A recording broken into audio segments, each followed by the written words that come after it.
Hello guys. Hello guys. Hello. Hello, hello. Let's see. Hello guys, I'm Lily Moon. I'm a transgender KittySuccubus. Welcome to my stream. We're gonna play some Genshin Impact today. It's Saturday, which is my Genshin Impact days. So I do Genshin Impact story, events, that sort of stuff. It will be mostly Plant Loli story today. We're gonna see how far we can get in it. We already started it last Saturday. We did quite a bit of it. But yeah, I stream, I'm a small streamer, guys, so I'm trying to get more people to watch me. So please tell your friends if you like my streams. Maybe they like my streams as well.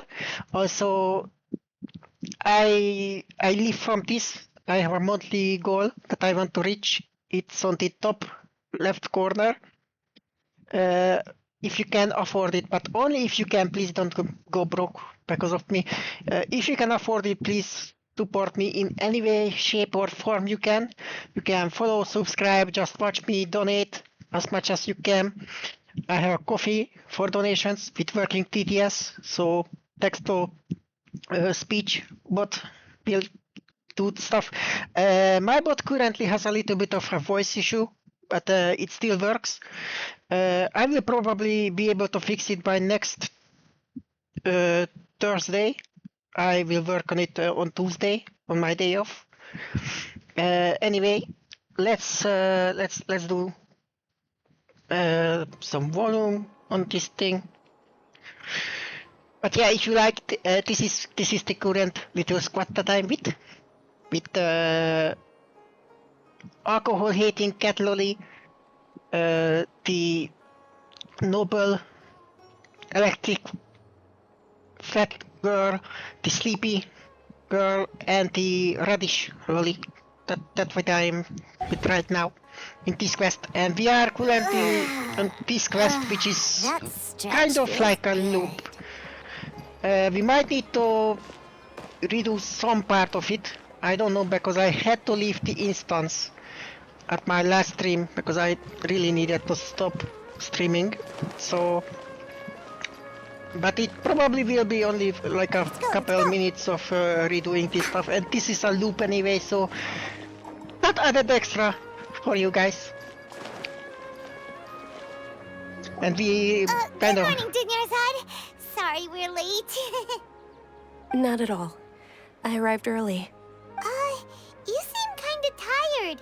Did you not get enough sleep? I'm doing well. There's no need to worry. Shall we go? Let's start with the stalls over there. Sure. Traveler? Why are you just standing there? Let's get going. No, we didn't miss anything. We didn't miss anything. I just noticed that we are in a loop. That's why my character reacted like that. Ooh, they're selling food over that way. Let's go take a look. Iron, of course, doesn't know shit.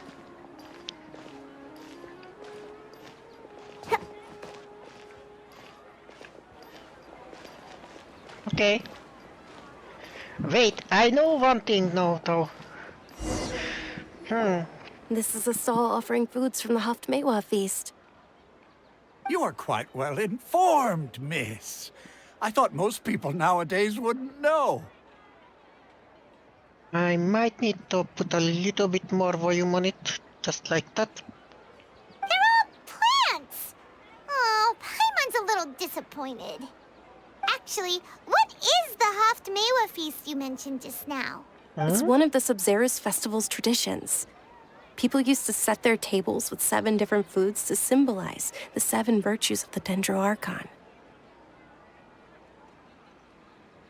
Yeah, I'm realizing that I'm in a loop. Something seems really familiar. Appear to be in the form of the moon. Really? Paimon thought it looked like some kind of food. The moon signifies... It's escaping me for now. Wait a moment. Is he you really looking it up in a book? I know what it signifies. Oh, right. It means illusions and lies. But if you trust your intuition and overcome your fears, the sun will surely rise. Is this deja vu? Understood. I'll keep that in mind. Is this deja vu? Oh, it's nothing. I'm just learning as I go. Guess that was still pretty interesting. So- Okay, on to the next stall. I see what they're doing here. I'm realizing, my character is realizing that she's in a loop, but she doesn't utilize it yet. So we will do this loop at least one more time, and we will start doing like improvements based on the stuff that we learned in the loops. So we get the best ending. So, where to next?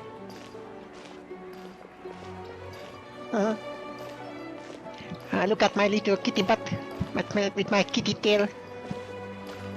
I like the color of hair, to be honest, but I'm a red kitty. But I do like the color of hair, so in the future I might change color. The hair will stay red, but the kitty tail and stuff might change. But I need better stuff for it. Yes! All right, soldiers. Now that you have your Yalda candies, don't forget your loyalty to Lesser Lord Kusana. Yes, Knight Varys! What's going on? Is this a play? Ferris, the Night of Flowers, is another Sabzerus festival icon and one immensely popular with children. She doesn't really sound enthusiastic. Like, It's all thanks kind to of Miss emotionless Dunyarzad's sponsorship that the tired. children can meet the Night of Flowers. Oh, do you want some Yalda candies? I happen to have some boxes ready here. Take a look and pick whichever one you want. number 4. What's to pick? Don't these boxes all look the same? It's not that simple. Each box contains a random flavor. It's up to the luck of the draw. Flavors include lavender melon, hara fruit, sunsetia, Ooh, how interesting. and there's also lizard tail and oni kabuto. Ugh. I wonder Why what. do those flavors even exist? I wonder which one they are in. Traveler, help Paimon pick one. Paimon wants to eat the Sunsetia flavor. Great! These boxes of candy are numbered 1 to 5 from left to right. Which one do you want? Number 4. That's what the Sunsetia is. It's definitely number 4. Ah, excellently chosen. Number 4 is indeed Sunsetia. Paimon bet you had incredible luck, and Paimon was right. That just now, I didn't think that was luck. I knew it. I don't know why, but I knew it must have been number 4. Huh? How's that possible? It's obviously random. Why do I keep having this sense of deja vu? What a strange feeling. Maybe we didn't sleep very well last night. Or maybe we slept too much. I'm sorry, Dunyarzad, but I need to leave for a moment. Oh, sure. Huh? Where are you going? You're just gonna walk off like that? Oh, we are checking the tavern. We are actually checking if the loop is a loop by changing stuff. Okay, let's see what happens.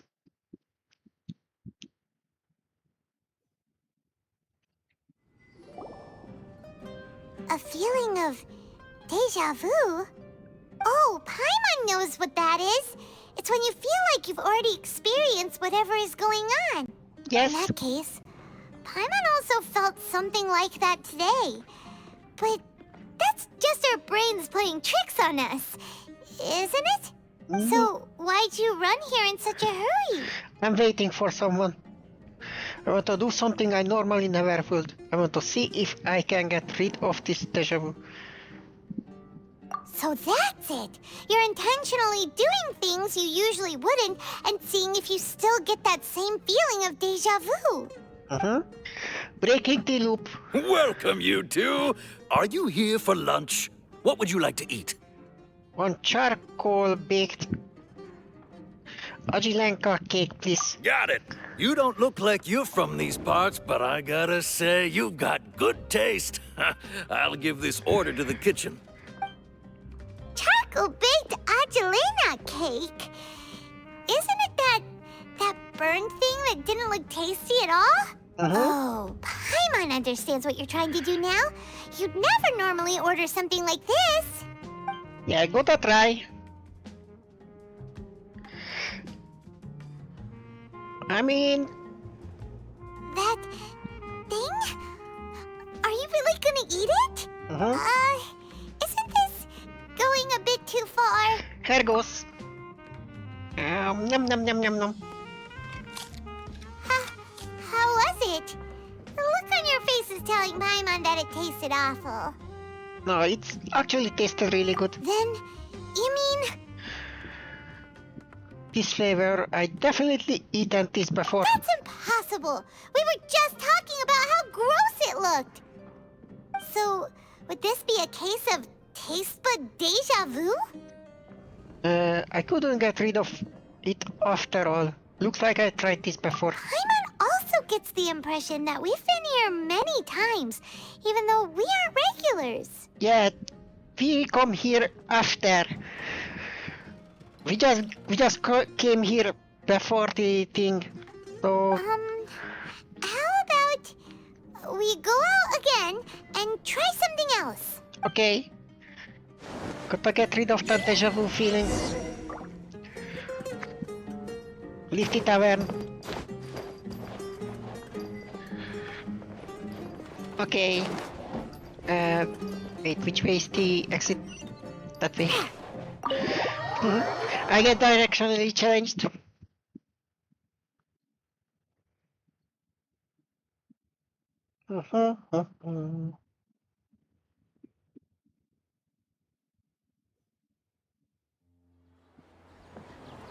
Okay.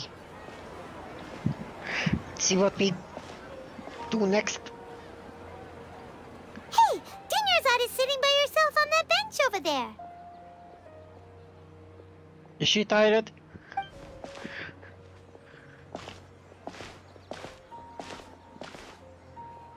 What a coincidence, Dunyarzad. We meet again. Why are you sitting here all by yourself?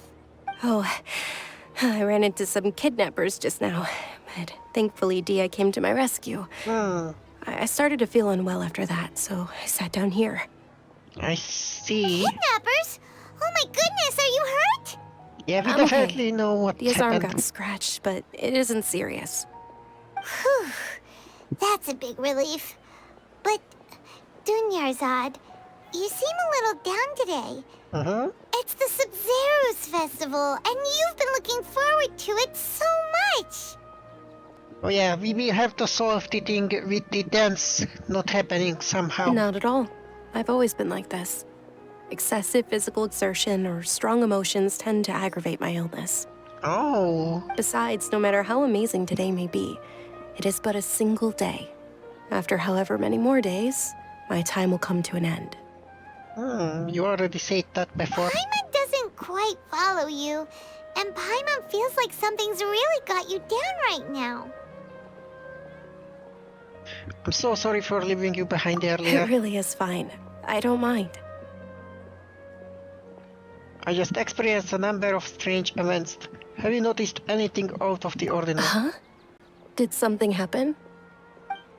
Dunyarzad, have you ever felt deja vu? You know, like when you've already experienced something that's happening right now? Deja vu? No. But my days have been the same for years now. Even if I were feeling deja vu, I suppose I would already be used to it. Oh, That's Paimon kind of sees. sad. Then, is it only the two of us? It's almost time. Huh? Time for what? Nilu's Dance of Sub-Zeros is about to begin. Let's go. It will not happen. I don't know how we will fix that one, to be honest. Because that is a bureaucratic stuff.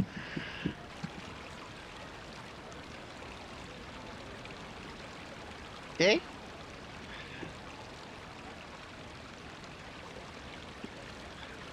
Yeah, we already seen this With your before. lack of intellectual credentials, I do not believe you are qualified to debate with me. What you should be doing is finding workers to tear down this ridiculous eyesore. So, we probably need to step in for the talks somehow. When we return, have the scribe draft an ordinance before the next Nyagarbaha Day that prohibits public art performances. We will publicly announce it later through the Akasha. Understood. I will inform him when I return. Idiots need to be taught a lesson. The Sub-Zeru's festival. Go celebrate the birth of that god to your heart's content. Huh?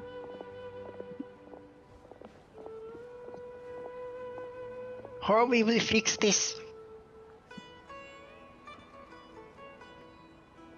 It needs to be a happy end. Are you okay? Oh, Dunyarzad. The Grand Sage ordered us to stop the performance. I still like hair clothes, to be honest. It's okay. There's nothing we can do about it. But you've been really looking forward to this. I don't want you to have any regrets. It truly is unfortunate, but I don't want to cause trouble for anyone. Didn't the Grand Sage say that he might investigate the organizers? True, but... well, okay. I'll just have to try again next year. Yeah, the problem is that there will be no next year. Because they will forbid it if we don't fix this The thing. next festival. I probably won't be around by then.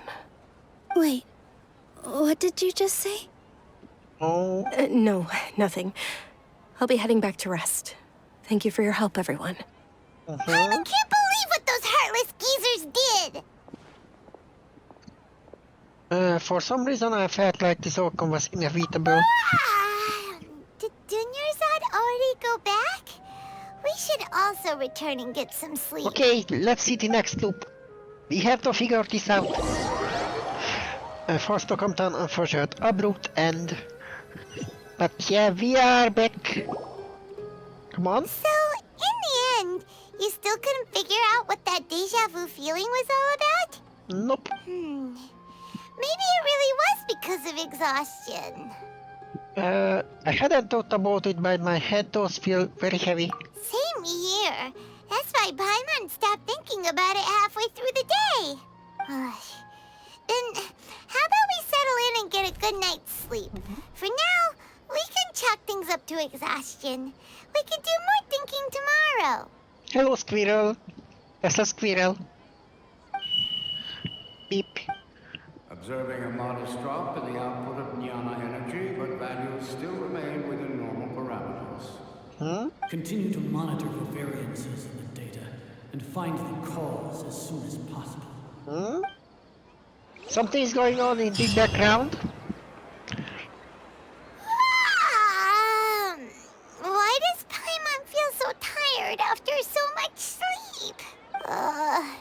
Anyway, we should go meet Dunyarzad right away.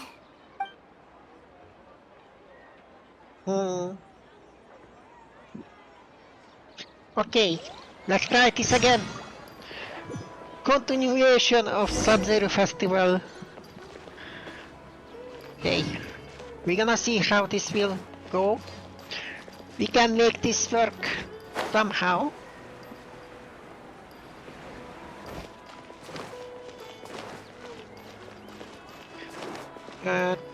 Don't mind if I do. Good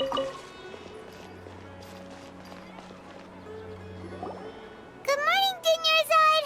Sorry to keep you waiting. Not at all. I arrived early. Huh? Paimon thinks you sound kinda tired. Did you not get enough sleep? I'm doing well. There's no need to worry. Shall we go? Let's start with the stalls over there. Great idea! Let's get going! Traveler? Hey. This feels all too familiar. What a strong sense of deja vu.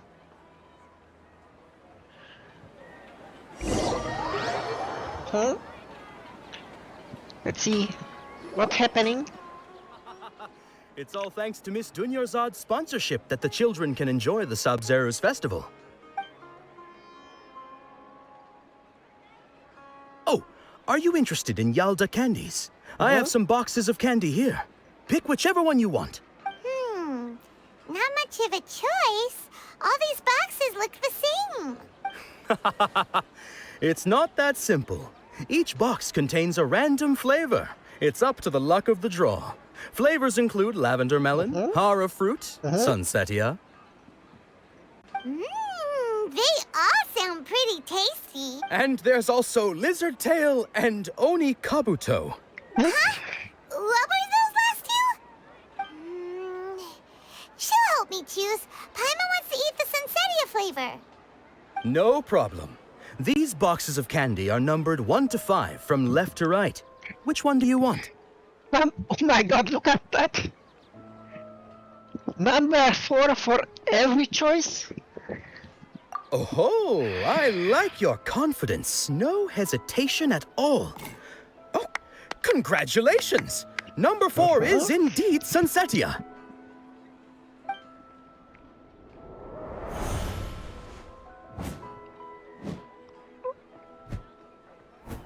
Oh my god. Paimon knew she always had incredible luck. Number 1 is light. Oh my god. Number 2 is hara fruit. Number 3 is lavender moon. Number 5 is onakabuto. Paimon's not really interested in the other flavors. Wait. How did you know? Don't tell me that you already knew which flavor was in each box. What? She was right about all of them? That couldn't have been luck. How is this possible? I packed all those boxes this morning and they've been sealed ever since. You couldn't have known beforehand. Mind reading?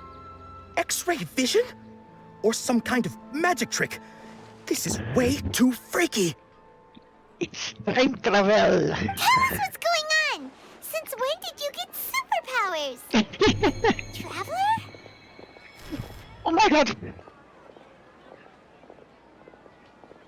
Oh my god. Plant Loli. Hey, where are you going? Plant Loli. Where is Plant Loli? Hello, the familiar figure. Did you see something? Us leaving Dunyarzad without letting her know is kinda rude, you know.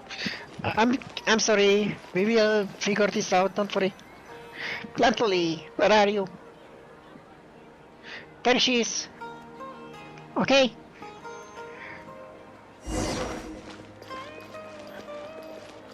Come back, Plant Loli.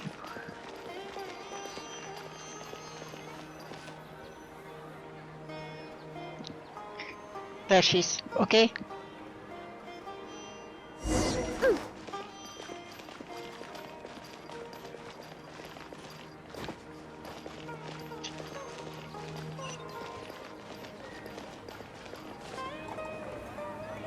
Don't run! Don't run away! Plant Loli, wait for me, Plant Loli!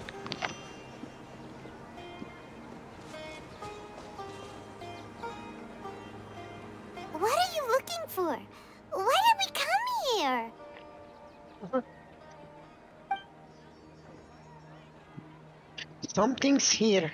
I'm pretty sure. Let me just do a quick sippy. A familiar figure over a sense of deja vu. Traveler?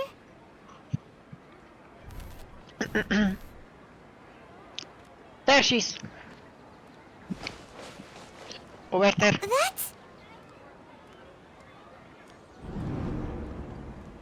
Oh, it disappeared. Whatever that was.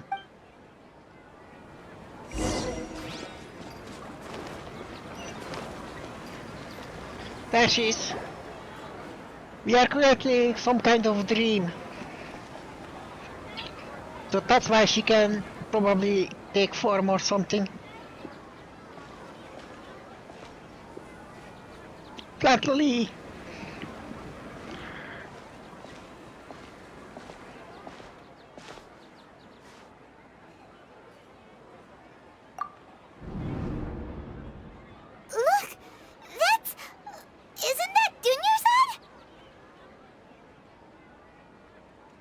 She was still with us just a moment ago. What's happening here?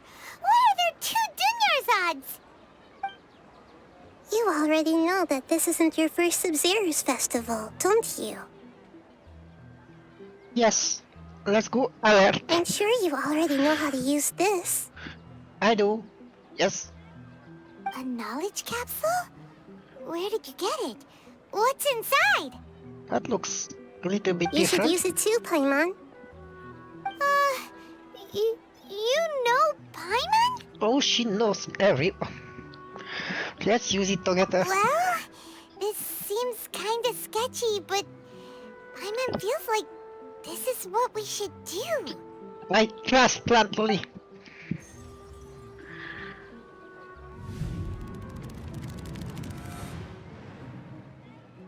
What the?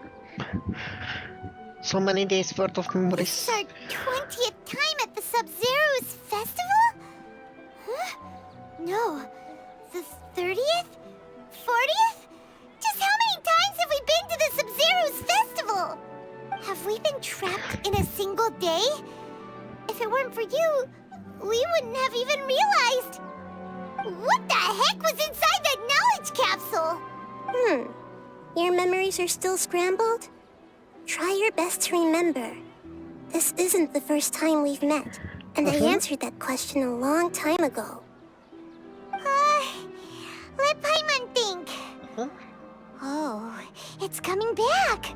Meeting you was the real catalyst for restoring our memories, and the knowledge capsule was just your means of showing our minds the way.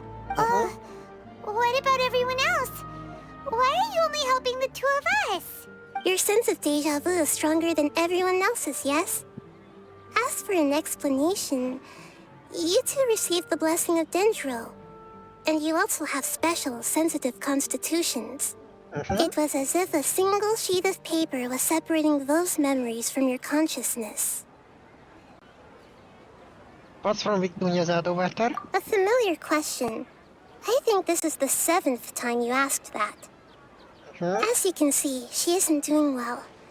You probably sensed it too. The Dunyarzad you were just with is different from the first Dunyarzad you met. Yeah, definitely. She had very different emotions in the first run. That first Dunyarzad is in front of you right now, and she doesn't have a lot of time left. What I need to do right now is break out this cycle. Looks like you're almost done sorting out your brain. Oh yeah, I'm Nahida. Hello. I know you introduced yourself before. Good. You passed the test. What's happening? You can awaken our memories, and you seem like you know what's going on. Oh, wait. Please don't tell Paimon even you don't know. Everything in this world runs in a loop. This cycle is called a samsara. Oh. You, me, and everyone else are all stuck inside a one-day samsara. So that's what it is. As for the truth, that's on you to find out. If you were told the truth instead of discovering it yourselves, it would literally blow your minds. I don't know how you'd be after that. Yeah, please don't blow the Loli mind. I can only give you surface level help, like bits of information and subtle hints. For the rest of the time, I'll be doing all I can to slow down Dunyarzad's illness. Thank you. She looks like she isn't doing well at all. Her illness gets worse after each Sub-Zero's festival. If we can break out of the samsara, I might be able to save her. But as things are right now, she's just a small bird in the sky that's about to lose its last feathers. All I can do is raise a gale to delay her fall. You sure love to use weird analogies. Yeah, well, she's a god of wisdom after all. Analogies are wonderful tools. They let you use existing knowledge to understand unfamiliar things. That is true. Okay, so, with what you know so far, what do you think the truth is? Let me collect my thoughts. Okay, it's contemplation time. I know how to do this. Yeah, I know. Association, all that stuff. I know how to do this, don't worry. Okay, the Sub-Zero Festival. Interpret? I've already experienced the Sub-Zero's festival many times. And the day of the festival seems to be in a perpetual samsara. Grand Sage Speech. Come on. I can't seem to cohesively piece everything together. Alchemical divination results? I can't seem to cohesively piece everything together. Oh, I need to associate. Deja vu, abnormal mental fatigue. Nope. I can't seem to cohesively piece everything together. It's the deja vu. The time loop. That should be it. The flow of time is endlessly cycling within one single day.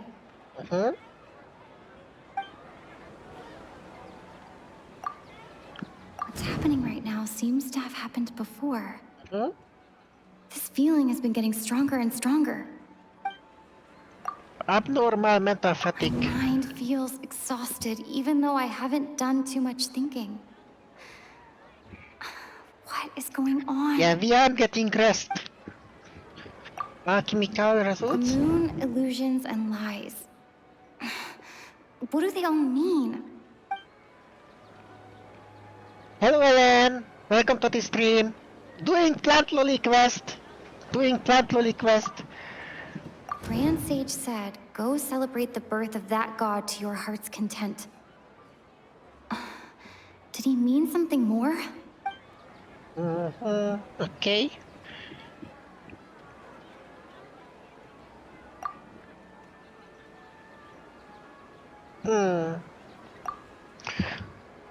So the time loop. A time loop. You've given similarly wrong answers in the past. A pity. Oh. Still the wrong answer? Paimon thought that made a lot of sense. I'm fine. It feels like time's just repeating itself. Someone is doing it. That's the problem. That's why the answer was wrong. A simple time loop can't explain some of the phenomena. You two are still missing a lot of information. Unfortunately, I can't give you any more hints.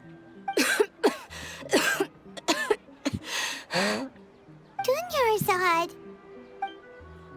The Sub-Zero's festival is happening every day, but that doesn't mean we can waste an infinite amount of them.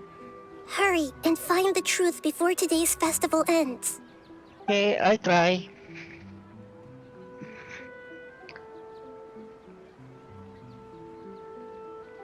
Let's think about our current situation. To save Dunyarzad, we have to escape the samsara of the Sub-Zero's festival. And to do that, we need to figure out what's happening. The truth. Nahida rejected the idea of a time loop, so we must have missed something, right? Paimon's memories say that we've already done this many times, but let's go talk to people again. It's more productive than sitting here and scratching our heads. Why don't we start with those stall owners? Okay. Let's go. That way. I'm here. Tam. I kinda want to do a little switcheroo for this. I will actually use. Just what will we come across this time?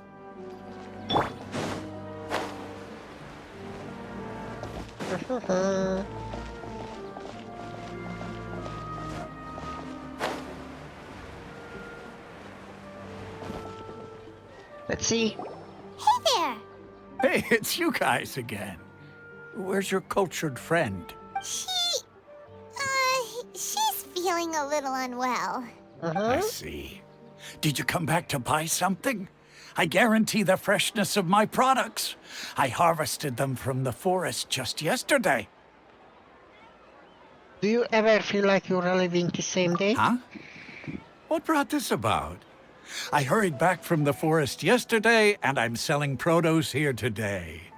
I haven't felt anything strange. To put it another way, if you really think about it, was yesterday truly yesterday? Did you actually come back from the forest yesterday? What kind of philosophical nonsense is this? Are you two daydreaming? Didn't you know that no one dreams in Sumeru? Go somewhere else if you want to find someone to daydream with. Oh, not to roll an just reading test. Yesterday? Yeah, we are in a time loop kind of thing. Or something like that. He actually has a point. Is this a dream?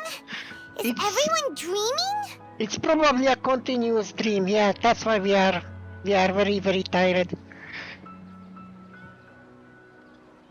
Remember what he said just now? True. It's so weird that people here don't dream. Why is that? Anyway, if this all really were just a dream, we would have woken up a long time ago. Let's keep asking around. Okay. To the next stall we go.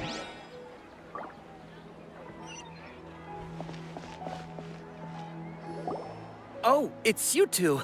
Was my divination so accurate that you felt compelled to compliment me in person? We actually did run into a situation, but I'm not sure if it's related to your divination. Ooh, I knew it! I told you, the god's divination is highly accurate. You just hadn't fully understood its significance yet. You're really excited about this, huh? That's exactly why we came back. Help us better understand it. Help you better understand it? Well, that isn't exactly what I excel at. So, you're admitting that you don't have a clue? Anyway, what kind of situation did you get into? We are trapped in a day of the Sub-Zero Festival. You actually divined our fortune many times. Huh? Hold on a second. I thought you guys just lost your wallet or fell for a scam. What you just said, are you serious? Does that kind of thing actually happen in real life? I knew you weren't going to believe it. Marvelous. Truly marvelous. I believe you. Recall the interpretation of your divination. The moon, illusions, and lies. It really felt like an omen. When you say it like that, the divination does sound like it's related to what's going on. Can you read any more into it? I believe that the Archon's revelations are never more than vague hints. Anything more specific is beyond the reach of mere mortals. The book only says, if you trust your instincts and overcome your fears, the sun will surely rise. Okay. Trust the instincts, overcome the fears. So the next day come. So that's how it is. Looks like fortune-telling is just fortune-telling. It's no good for practical problems. No, that's actually We a good haven't hint. made any progress. Who else can we talk to? Let's try talking to Dea again. Paimon remembers that we tried talking to her a couple of times, but she always thinks we're playing pranks on her. You think she'll brush us off again? She cares a lot about Danyazad. Let's try talking to her. Taking her to City Real, Dunyazad. Yeah.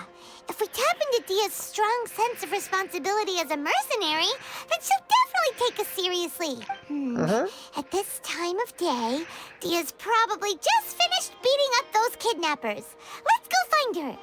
Yep, let's go. It's interesting that we actually know where people are. I'm fine, my lady. It's just a scratch. Perfect timing. Both of you are here. Paimon, Traveler, you came at just the right time. Listen, there was a dangerous The gang of kidnappers had just ambushed you. You just defeated the gang of kidnappers. Huh? You saw?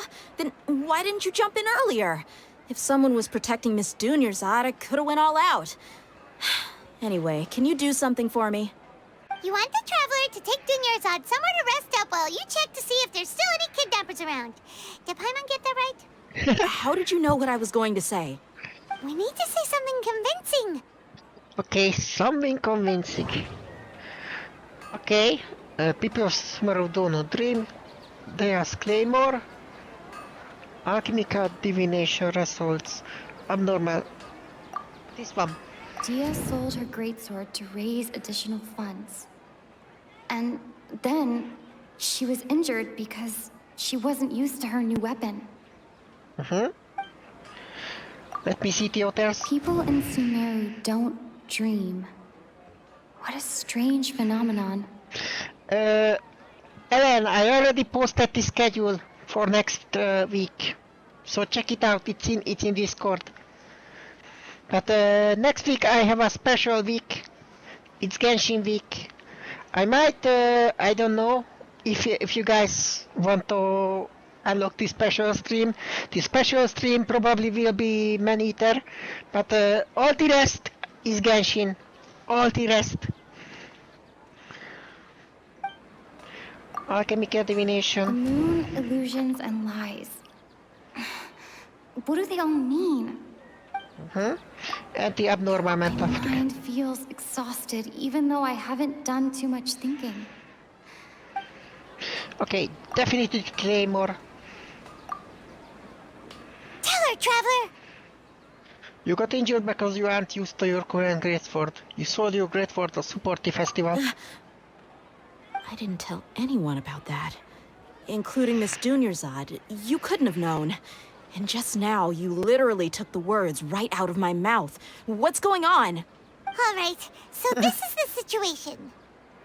Here comes the thing. You explain everything to there. It's kinda hard to believe what you just told me. First, let me make something clear. Most of us desert dwellers might not be the scholarly type, but we do have basic common sense. Have you noticed something off about Dunyarzad? She's quieter than usual. Uninterested in anything and really gloomy. Yeah, she isn't the same as before, but her parents said that this is how she was like at first. Huh? At first? I don't quite understand what you're all talking about. I'll go rest on the bench over there. Come with us. My lady, are you angry? Come with us. Follow us. Come with me, I'll show you some evidence. All right, I'll give you the benefit of the doubt since you knew about my greatsword. Let's make this a quick trip. Miss Dunyarzad isn't completely safe here. Okay, don't worry. Let's go to Nahida. That way. I'm looping.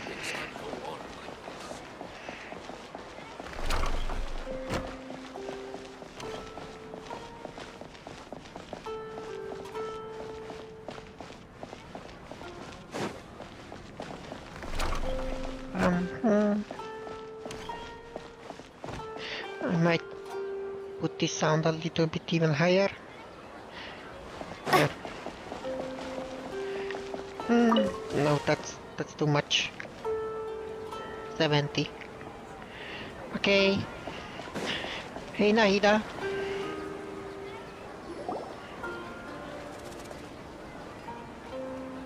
Nahida! We brought a friend! Are you busy? I thought I told you that it won't help to bring anyone here. Oh, it's We fine. just wanted her to see the real Dunyarzad's condition. The real Dunyarzad? Where and who are you talking to? Huh? Oh, she doesn't see them. I told you that you two are special. Other people can't see me or Miss Dunyarzad here.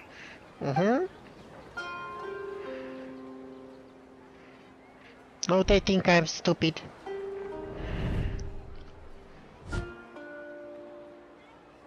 Come on, you have a connection. Hold on. Over there. Is that? You can see her? Wow, how perceptive. Does she have invisible antennae? Miss Dunyarzad, she's lying down here, isn't she? How's she doing? How does she know? Her condition's really bad, and she's basically in a coma. How did you know she was here? I can sense her aura. There are also lingering feelings of something like regret or disappointment. What happened? Do you believe us now? The Sub-Zero's festival has been repeating itself. Begging to discuss the issue with You think the sages are behind this? Yeah, they've always been against us. Wouldn't surprise me if they're using the Akasha to intentionally repeat the Sub-Zero's festival as a sick joke. You have a point. Aside from the Dendro Archon, the Academia's sages are the only ones in Sumeru who could pull off something like this. Maybe there's more to the Akasha than we know. So, what do we do with it? Narita, can you tell us anything about the Akasha? Right! Didn't you awaken our memories using something that looked like a knowledge capsule? That means you must know something about the Akasha! Oh, well, she definitely knows. The Akasha relies on the power of a gnosis to operate, as it is the manifestation of the God of Wisdom's power. It compiles the wisdom of the entire populace, and it grants knowledge to the people. A gnosis could do that? No wonder the Akasha is so magical. It's being powered by the gnosis of Sumeru's Archon. So, this Nahida you mentioned, what did she say? She said, and Paimon quotes, "The Akasha relies on the power of a gnosis to operate, as it is the manifestation of the God of Wisdom's power. It compiles the wisdom of the entire populace, and it grants knowledge to the people." Compiles the wisdom of the entire populace and grants knowledge to the people. Wait. What's up? I get the grants knowledge part. That's what people have always used the Akasha for. But compiling the entire populace's wisdom? How does that work? Did she mean that the sages enter new knowledge into the Akasha? Most information in the Akasha comes from Irmin's soul. Oh, yeah. That sounds about right. What do you think? Interpretation time? Yes, it is. People from Sumeru don't dream. People in Sumeru don't dream. What a strange phenomenon. Information on the Akasha? Okay, Nahida said, the Akasha relies on the power of a gnosis to operate, as it is the manifestation of the God of Wisdom's power. It compiles the wisdom of the entire populace, and it grants knowledge to the people. Abnormal mental fatigue. My mind feels exhausted, even though I haven't done too much thinking. What is going on? And deja vu. What's happening right now seems to have happened before. This feeling has been getting stronger and stronger. I think this one. That doesn't sound right. I need to carefully think things through. Then this. No? That doesn't sound right. I need to carefully think things through. The fatigue. You mean the Akasha is causing our mental fatigue? Huh. Now that I think about it, my head's been feeling unusually heavy. Well, we aren't dreaming and we aren't really resting. When the desert dwellers set off on their quest for knowledge, a sage once said, knowledge always comes at a price. Compiling the entire country's knowledge. You think the Akasha pulled a 180 and is extracting information from us? But how will it do that?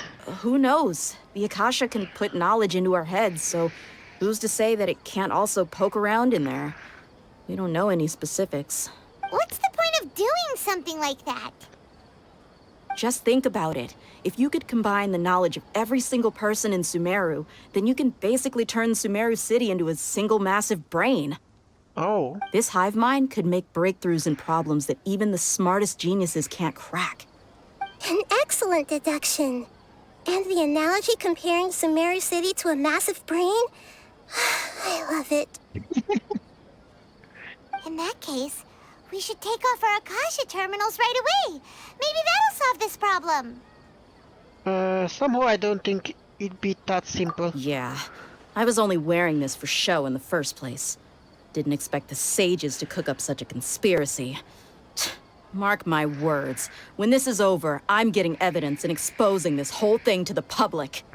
I don't think we can take it off because we are probably not awake.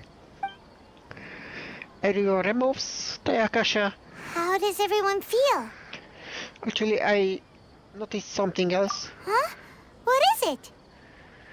I feel like at the end of every day, there is always the sound of a beep. Oh, that! Paimon knows what you're talking about. It's a single soft beep that sounds like it's coming from the Akasha terminal. The sound of a beep. Could it be a prompt tone for when the Akasha is operating? I heard the same sound in Port Ormus. It's probably an important clue. We weren't using our terminals, but we heard a beep anyway. Oh. Traveler, did you hear that? There it is. I heard it too. Our ears aren't messing with us. There was definitely a beep, but it sounded like it was coming from inside my head. Yeah, we aren't awake, guys. We aren't awake. We took off our Akasha terminals.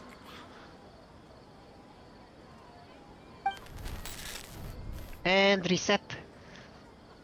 Phase runtime has exceeded its expected length. At this rate, there may be casualties. But we cannot lose all of our progress. Okay, next time. Reset. Come on.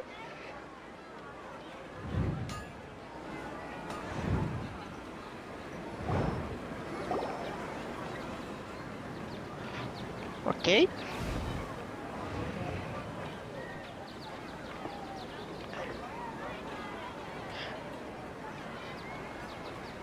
Paimon remembers everything! Good. Good. You adapted quickly this time. At the end of last night. We definitely took off our Akasha terminals last night, but we still heard that beep. Because What we aren't is awake. that? We've been implanted with another form of the terminals. We failed at severing our connection with them. But now we can at least confirm one thing. The Akasha definitely has something to do with whatever's trapping us in this cycle. Oh, Paimon doesn't get it. Why would the Akasha go this far if all it wants is everybody's wisdom? It's extremely difficult for lab rats in an experiment to understand why they're being treated the way they are. That's an interesting analogy there. Giving hints. If we're lab rats, then what are you?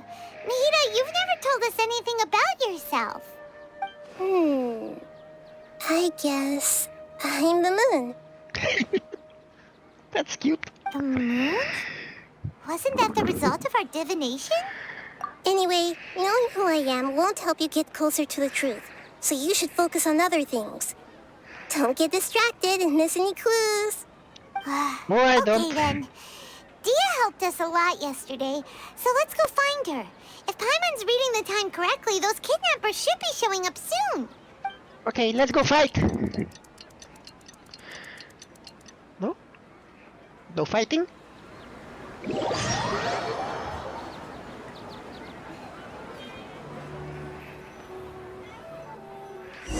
Let's see. Ah, there you are. I've already taken care of those kidnappers. My lady, did you get hurt? Hold on, something's not right. Dia? What's wrong? Why are you both gawking at me like that? She's not hurt. You didn't get hurt this time. Huh? What do you mean this time?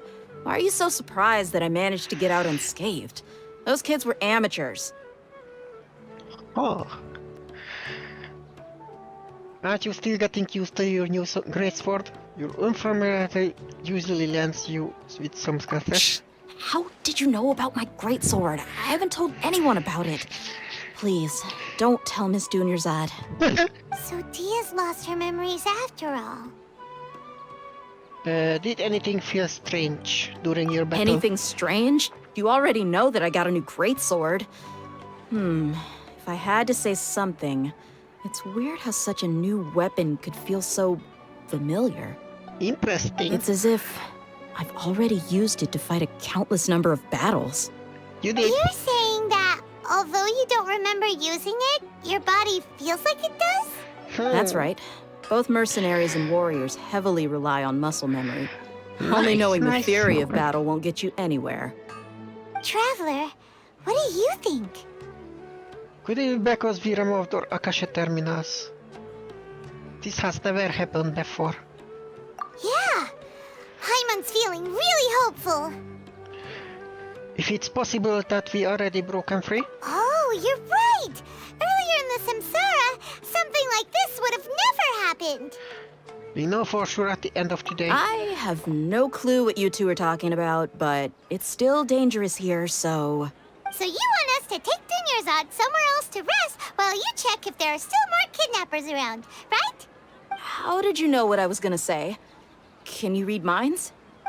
Forget it. Go and do your thing.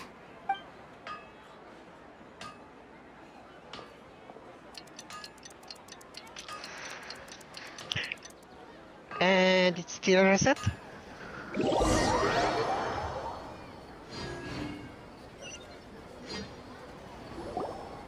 Whew. It's finally nighttime. Aside from Dia not getting injured, everything seems to have stayed the same. Listen, Nahida, we found out that Dia got out just fine today, even though she got injured every other time she fought the kidnappers. Do you think the Samsara has been broken? Have we saved Dunyarzad? Really? Good job on all that progress. Get some good sleep tonight. Hey, what kind of an answer is that? That means no. That means no. Tomorrow will come. Everyone assumes this is common knowledge, but the only way you can know that for sure is if you experience tomorrow. How many todays has it been? Is it possible that today will be followed by yesterday? Does tomorrow truly exist as anything beyond a made-up concept? It's even possible that this entire world is a lie, and the history of the whole world has just been one endless Sub-Zero's festival. Okay, no more. Paimon's brain is already shut down. Let me just do a quick sippy.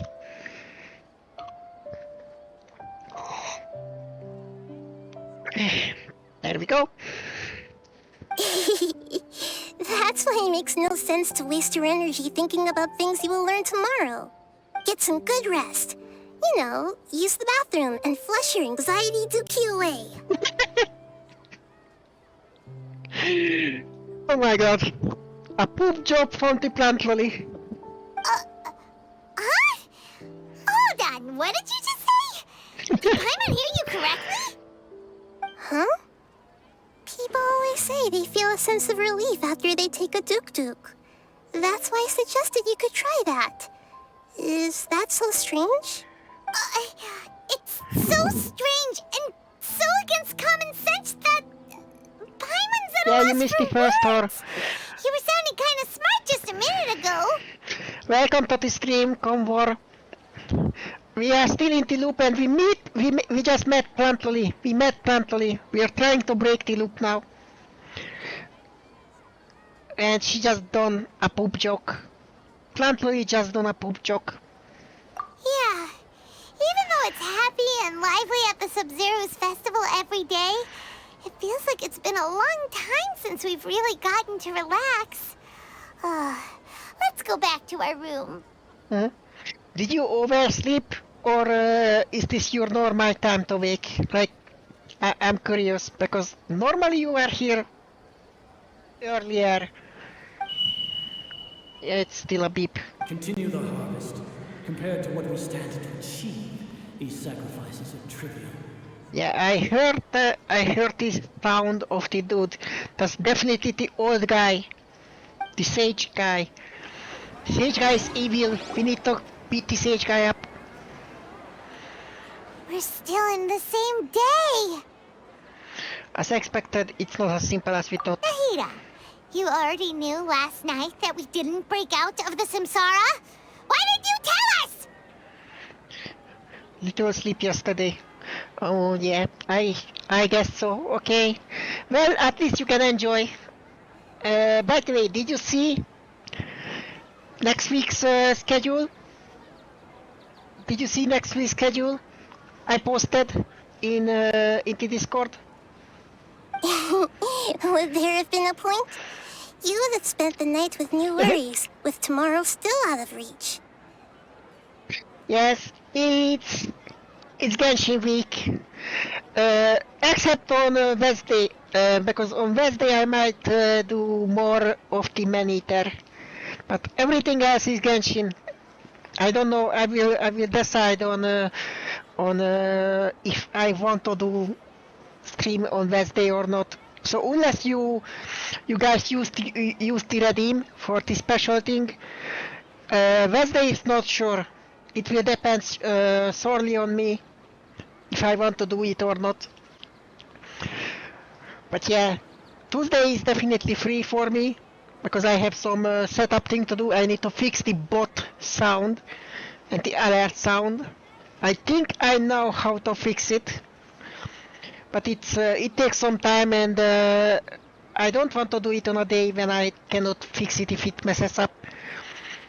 But yeah, it will take me like an hour of messing around with stuff, and I need a friend who can actually test alerts and whatnot after. So that's why it will be solved on Tuesday. But yeah, Wednesday I might do man-eater, but everything else is gonna be Genshin. In that case, you might as well rest within that brief moment of hope. An opportunity like that doesn't come by often, and I thought it might help you clear your minds. I like Nahida's voice. Paimon thought the Duke did that! Whatever. Guess you were looking out for us after all. I'm doing voice training, you know, because I'm a trans, and I really want to sound kind of like Nahida at some point. Of course. Wouldn't that In be the cool? time we've been together, you two have been everything to me. Oh. Paimon's flattered and everything, but maybe you're taking things a little fast. What I mean is, even though I had asked you to solve this puzzle, you two are still the only ones who can see me and sense my presence. In other words, if you weren't here, I may as well not exist. That's why you two have been everything to me. Get it? Don't worry, Plant Loli. We love you. Nahida's talking about confusing stuff again. Anyway, that's enough chit-chat. So, Traveler, did the new clues yesterday help you gain a new understanding of the situation? The time loop theory is indeed incorrect. Huh? Why are you scrapping your previous theory? Their fighting skill have been improving. Dunya's illness has gotten worse. Oh yeah, you're right! Gosh, how did we not notice that? In a simple time loop, people's physical conditions should also reset.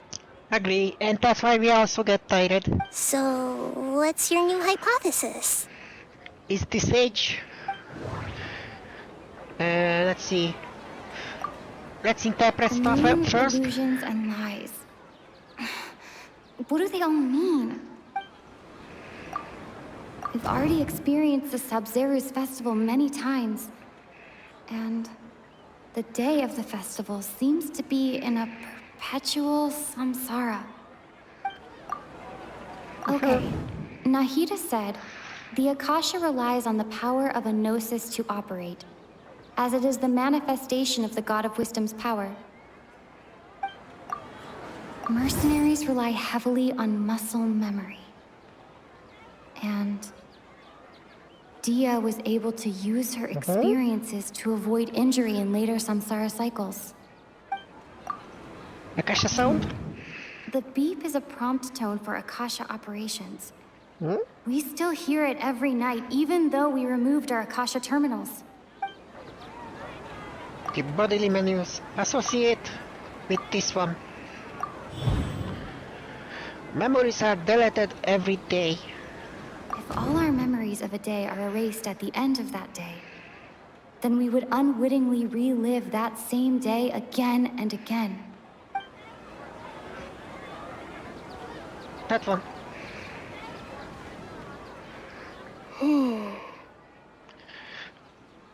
Instead, our memories are being erased. We aren't in a time loop. Instead, our memories are being erased at the end of each day. Oh! Then the beep we hear every night could just be indicating the deletion of our memories. That's why when we wake up, everyone thinks the Sub-Zero's festival hasn't happened yet. It's already the next day, but everyone still thinks it's the day before. But muscle memory can't be erased. That's why Dia has been getting better at using her greatsword. Now everything makes sense. A brilliant deduction. So how do we solve it? Nahida, tell us if we're right or wrong. Yeah, please.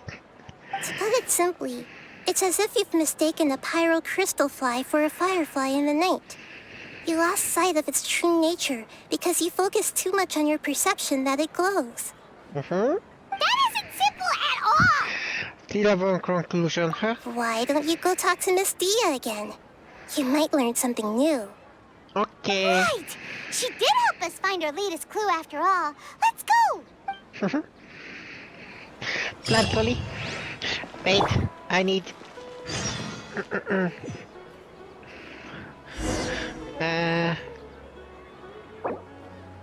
this one. There. I needed that.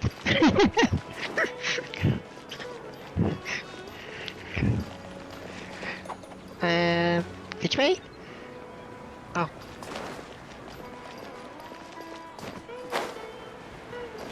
Kitty!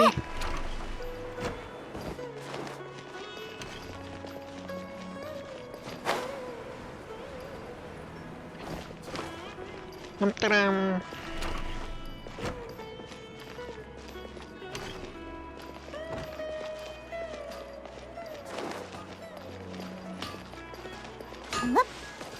There we go. There you are. Really took me a while to find you.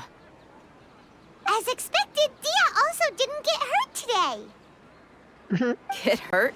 Why would I? Don't underestimate me. Well, you're still getting used to your new greatsword. KR1S908 just redeemed CP time. 70 minutes into stream. Don't forget to drink. Thank you. Give me just 1 second. I'ma do a CP.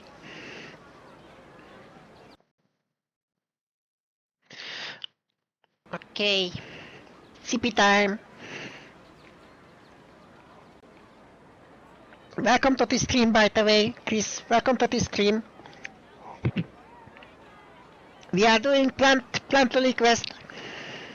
Huh. Truth be told, I also think it's pretty strange. It just suddenly felt so familiar in my hands and... wait a second! How did you know I got a new greatsword to begin with? I didn't tell anyone about it. Traveler, could you explain the situation to her today? Paimon's gotten a little sick of doing it. We don't actually need to explain everything. Let's just get straight to the point. Oh, that works! You suddenly become proficient with your greatsword because you lived through the same day many times already.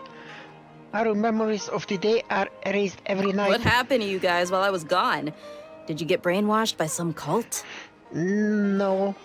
Don't think too hard about it. Just take what we're saying at face value.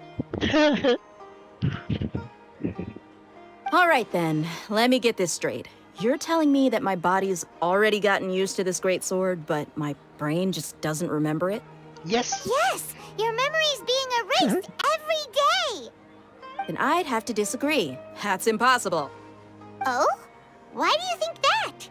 If we've actually been reliving the Sub-Zero's festival day after day, then what happened to the things we used, the money we spent, the food we ate? Common sense says my wallet should have emptied itself a long time ago. There's no way I wouldn't have noticed that. I have thought about that too.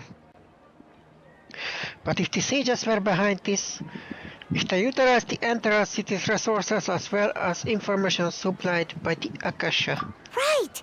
They could use the Akasha to record what everyone did that day, and then use the city's resources to replenish everything! It's not very likely, but it's also not impossible. No, it is impossible. I've got proof. Oh? You have proof? Where? You two are surprisingly serious about this nonsensical discussion. Fine, I'll play along for a little longer. Come on, give us a clue. Come with me, Miss Dunyarzad. Please come along as well. I still can't guarantee that this area is safe. Okay, let's see that proof. Which way? Paimon can't believe it's Dia who wants to show us something this time. 2 days ago, we were the ones taking her to see Dunyarzad. Okay, which way we go?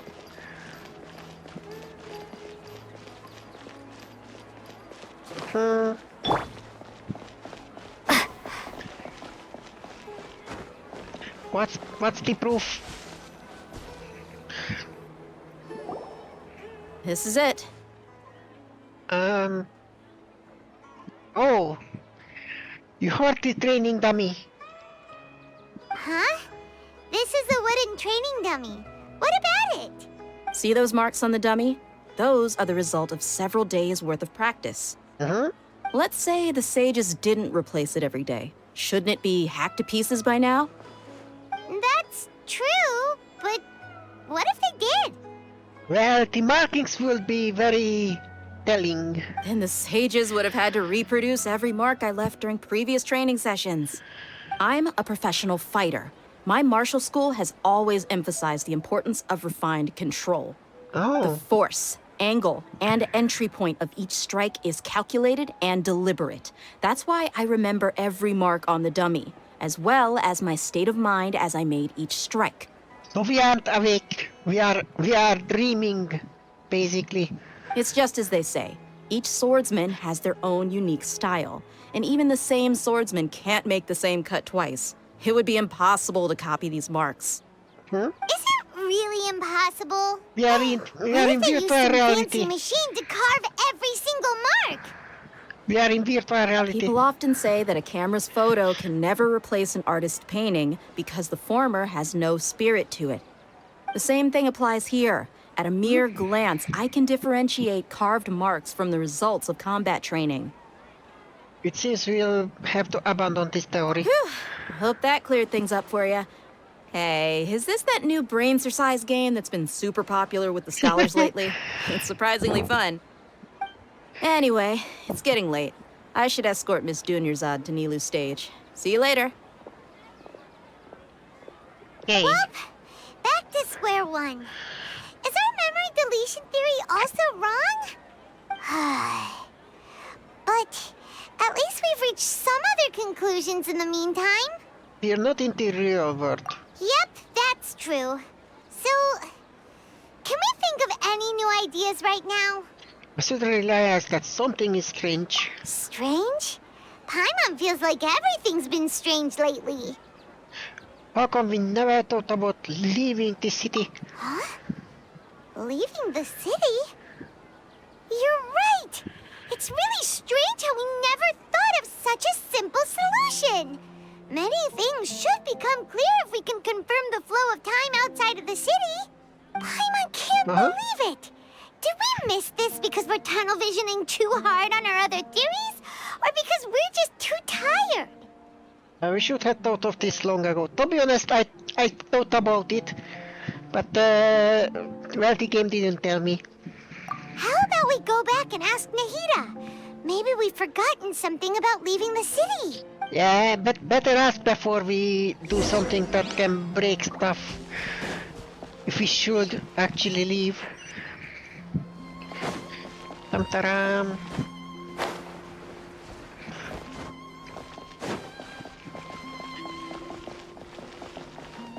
Okay, here we are. Hey Nahida. Nahida, we're back! You're back early today. Did you find something new? Sort of. We're mostly sure now that we're not in a time loop. And we also aren't in the real world. But at the same time, we have a new question. Have you ever tried leaving the city? Leaving the city. As far as I remember, you've mentioned your plans to do that twice before. Oh. We did? But we don't remember anything.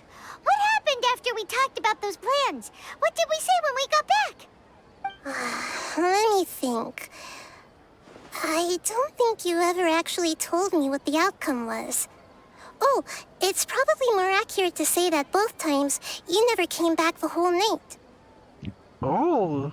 But you two sometimes stay out the entire night anyway, so at the time, I didn't think too much about it. So something definitely happens if we try to leave. It is true that sometimes we lose track of time during our investigations. Before we know it, it'll already be the next day. But still, neither of us remember anything about leaving town. Really? That's kinda strange. In theory, I should have already awakened all your memories. Let's try again. Maybe this is the key? Yep. Something here's definitely fishy. Let's get to the bottom of this tomorrow. Beep. Beep, beep. I'm a sheep. Beep, beep. I'm a sheep. No, I'm a kitty. Our memories are back! Let's go and try leave the city today. About that. Well, where should Paimon begin? Paimon, what do you mean? Traveler, aside from your memories that were just restored, I have another message for you. Another message? From who? Listen to it and you'll understand. Can't go back. There are countless spaces here. Our Sub-Zero's festival in Sumeru City is just one of them. This is my own voice. Traveler, you should be missing 2 days worth of memories. Paimon will fill you in. Oh. 2 days ago. It's time to carry out our plan from yesterday. Let's go and try to leave the city today. Okay, let's go. I'm missing 2 days worth of stuff. What the fuck happened? Head to the city gate and find a way out. Which way is that?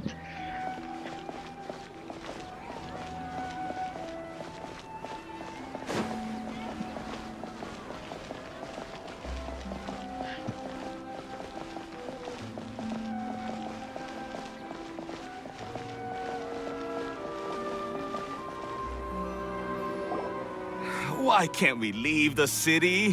What is the academia up to now? Don't ask me. It's not like I can tell you anything. This is a direct order from the Grand Sage.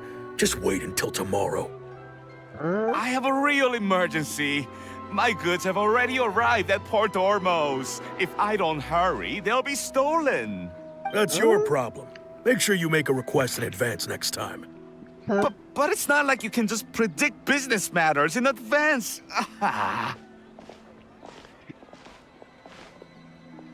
Please let me leave. It looks like the Academia already announced a lockdown for Sumeru City today.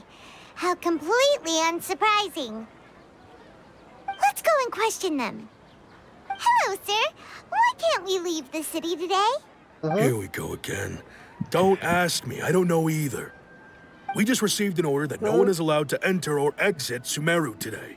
They didn't tell us anything else. Of course, the Academia wouldn't share their plans with a pawn, so the Academia doesn't trust you at all. Angering me won't get you anywhere. If I had that kind of insider info, I would have left this stupid post long ago. Well, I can just, fly over Looks like he really doesn't know. If we can't get anything out of him, let's take matters into our own hands. Why don't we climb over the walls? Those guards can't be everywhere at once. This is a good spot, and the guard hasn't noticed us at all. Let's hurry! Paimon, stay here. Why? Are you going to leave Paimon behind? Leaving the city might trigger a disruption of our memories. We need someone to stay and witness events from this side. But what if things get really weird out there and you get into some trouble? Then Paimon won't be able to help you. Oh, Paimon knows that Paimon can't do much, but we've always been together. If we leave together, it'd just be the same as before. Okay. Paimon will wait for you. Oh. Promise Paimon that you'll come back as soon as possible. Just a quick look. Okay. And please, be careful. Okay.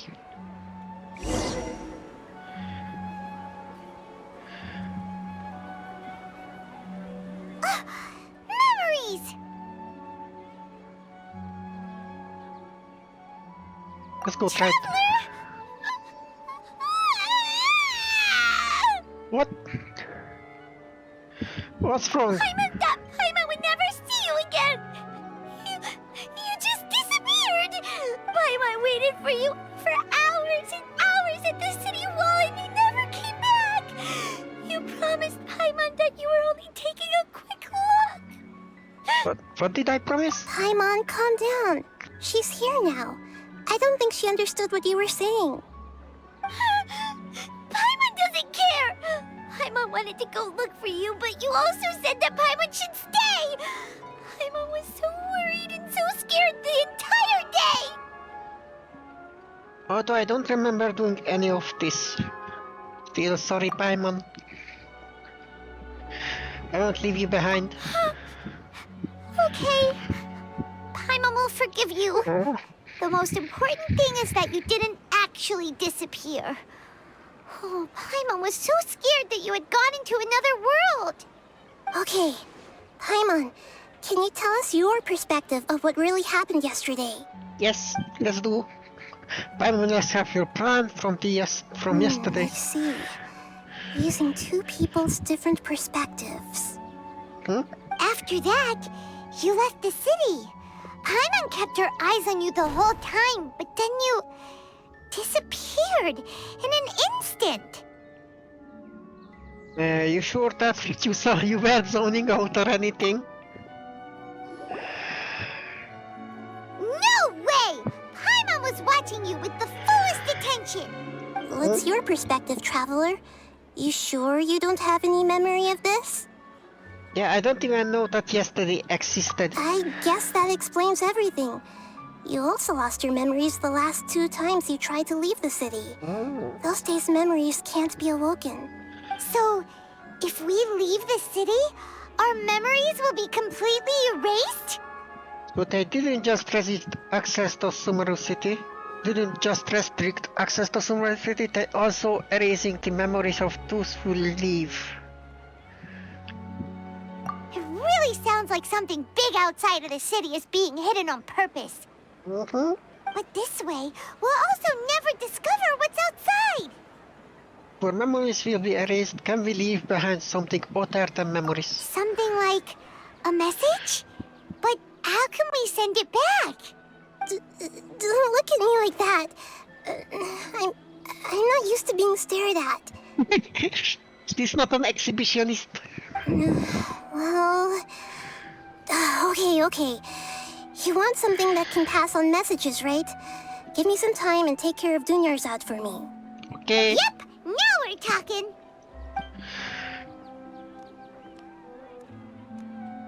Dum-da-dum.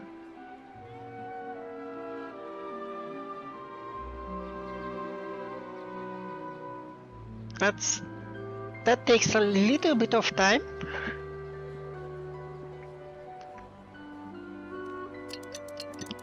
It's almost night. I'm done. Here you go. What? Isn't this just an Akasha terminal?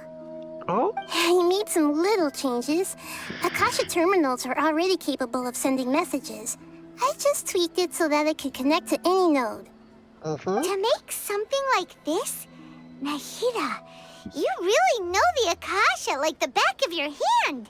Of course you do. Anyway, we can use this now to record a message, right? It's literally hurting to know how that shit works. Yep. I'll help you save the messages. It should be pretty easy to use. I just can't guarantee the user's status and signal coverage when they're outside the city. We'll never know until we try. At least we're taking the initiative now. It's worth a try. Let's go then. Let's expose those sages. I still think you should stay. All right. Paimon isn't as worried about being separated since it happened once yesterday. But Paimon still isn't happy about it. Paimon has some issues with being separate from us now. Like, literally. See you tomorrow. Okay, see you tomorrow, traveler. Okay, so let's go outside again. That covers everything that's happened so far. That's what I left for myself when I left the city. Yes. Although the signal was choppy and had some interference, we still managed to receive 2 messages from you when you were outside. Okay, now that you understand what's going on, let's hear the messages together. Okay.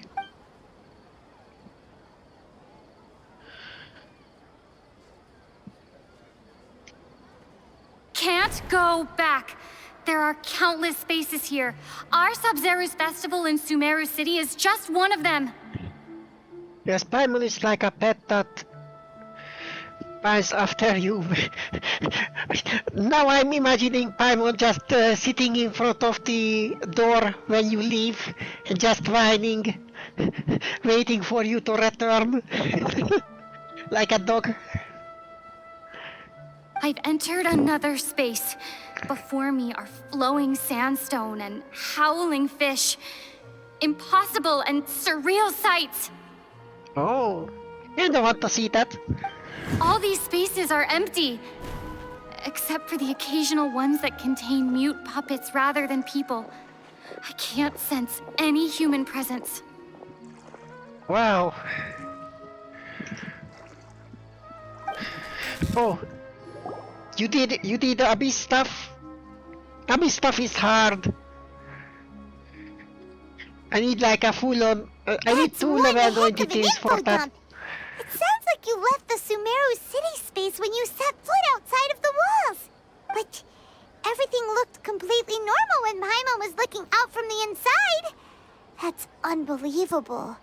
And if we take your word for it, the other spaces all had very weird contents. Yeah, I'm still struggling with doing. I think the farthest I got is the last room on floor 6. So I couldn't do it. Couldn't do floor 7 yet. I haven't tried in a while though, so I might be able to get further now. I don't know, but I don't really want to try until I have like a full level 90 team. Actually 2 full level 90 teams, because that is probably something that I need for that. There's another part here. We only received it last night. Oh? These spaces have been disappearing, one after the other, absorbed by something like a sun in the sky. Oh? And now, even the final space has also disappeared. Behind me, a lot of spaces just appeared again from thin air. I get it now. Those spaces are actually... Oh. Was we just got disappeared? Why did the message end right there? What did the traveler want to say? What are those spaces? We just died. We just died there, I think. Probably because yesterday just happened to end at that moment. With some random characters, cause she's OP.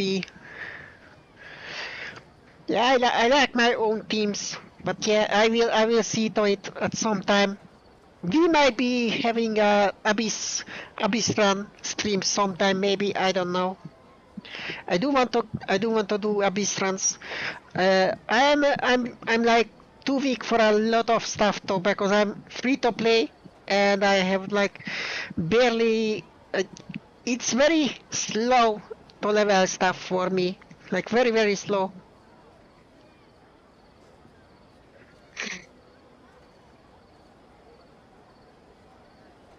I don't know. I don't know. I will see who I will get. I mean, it's also based on my luck. I suck at it. Like I couldn't get the Pyro Archon on the current roll, even though I tried. But I couldn't get the Pyro Archon. I really wanted it. Oh, right. Paimon did hear a beep from the Akasha. Did it come from here or from the message? The message. It should have come from the Traveler's Akasha terminal. After the beep, Traveler said even the final space has also disappeared. Traveler, what do you think that final space could have been? Good question. Space without human presence, the real world, a space where we were yesterday. Interpret? My impression is that each day in this samsara only ends at the sound of that beep from the Akasha. The real world? Was that space actually the real world?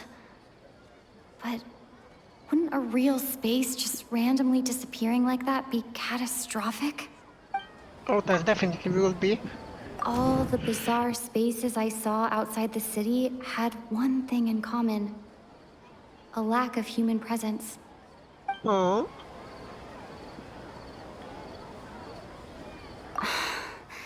That doesn't sound right. I know that I need to carefully think things through. I probably need the real world one. This one. No? That doesn't sound right. Okay, it's this one. Oh, so that's what it is! After the sound of the beep, the final space, the Sub-Zero's festival, also disappears! And we're taken to the next day! Later on, Traveler also mentioned a bunch of new spaces materializing behind them. Do lots of new spaces appear every day? But why? Paimon's head is spinning. Just what are these spaces anyhow? Well, consider this. For all the horrors of the Archon War, at its heart, it was just a game where a bunch of gods fought over 7 seats. Yeah, I guess. So no matter how strange or spooky things may look on the surface, maybe all they point to in the end is a small and simple secret. Wow, the Archon War, huh? That's an analogy and a half. A secret, huh? Where am I going? Give me some time, I need to organize my thoughts. Hey! Where are you going? We are leaving Paimon behind again. Okay. Go to the bench. Going to the bench. 2 cities. Cities down. Hello, doggy.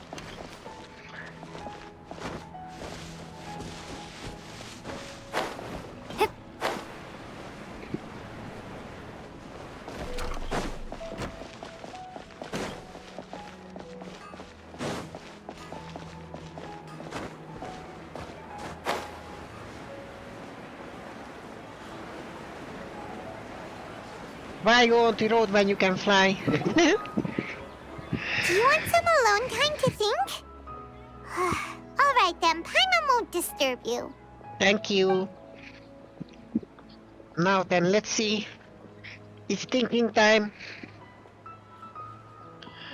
But that's a lot of time to think.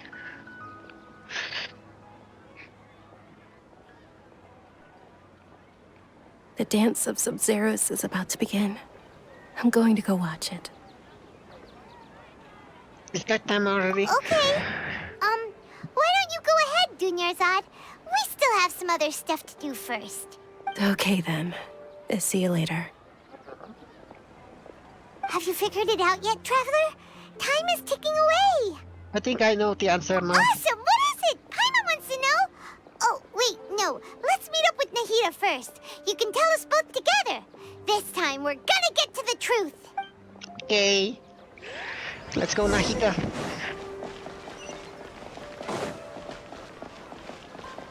This is a lot of running back and forth. And thinking. My lolly brain hurts. Thankfully, I'm a smart lolly. I know quantum physics and time travel shit. Because I like natural science. So this is not too confusing to me, to be honest. Like, it's completely understandable. In a way, if you know how this shit works. Hey, Nahida. You're back! I've been waiting forever for you two. Judging by the looks on your faces, Are you ready to take your Sub-Zerius exam and graduate from the festival? Ask away, Miss Nahida. Okay. First off, have you discovered the hidden truth? Okay.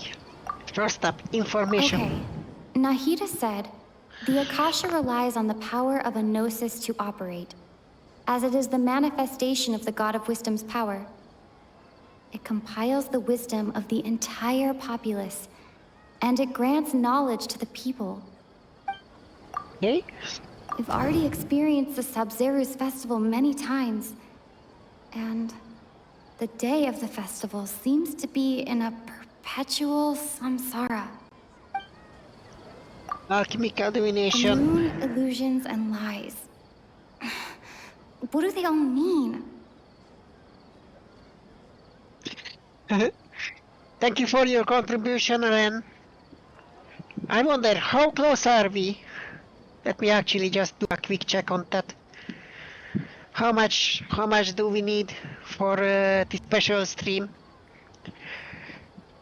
1,500. That was quite a bit of. Oh. Well, that solves it. Thank you, Comfort. Let me just check that actually quickly. It will take me just a couple of minutes. You're welcome. Okay, that's in viewer rewards. In here.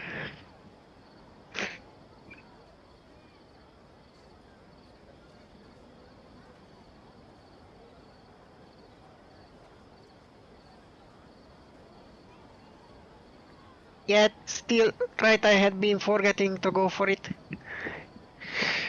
Yeah, still, there's still a lot of points for it to... Wait, why is that so many points?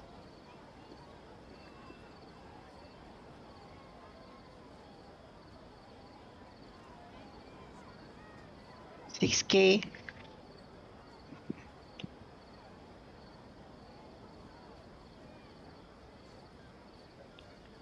I mean, it makes sense.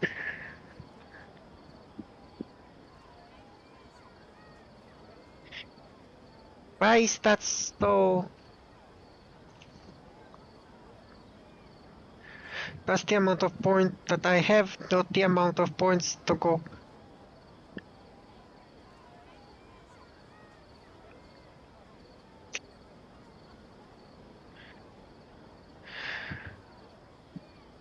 Oh, Limbo is probably easier to unlock, yeah.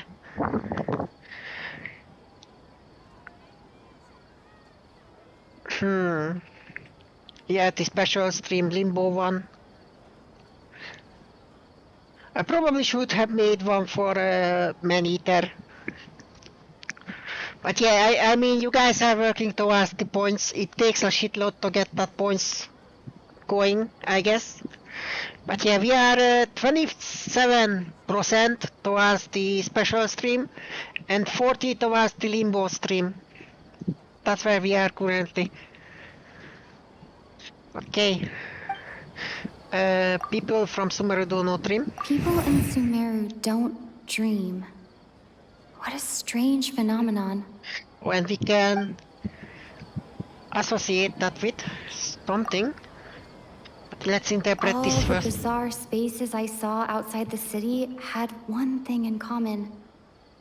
A lack of human presence. You have a shitload of points then, by the way, Convor. Like a shitload of points. Which is completely fine. I mean, next week will be a lot of Genshin streaming anyway, so you probably will watch quite a bit if you can. Which I hope, because I like you guys watching. I'm a small streamer, I need more people to watch me and whatnot. Actually, let me just do something very quickly. Shouldn't take long.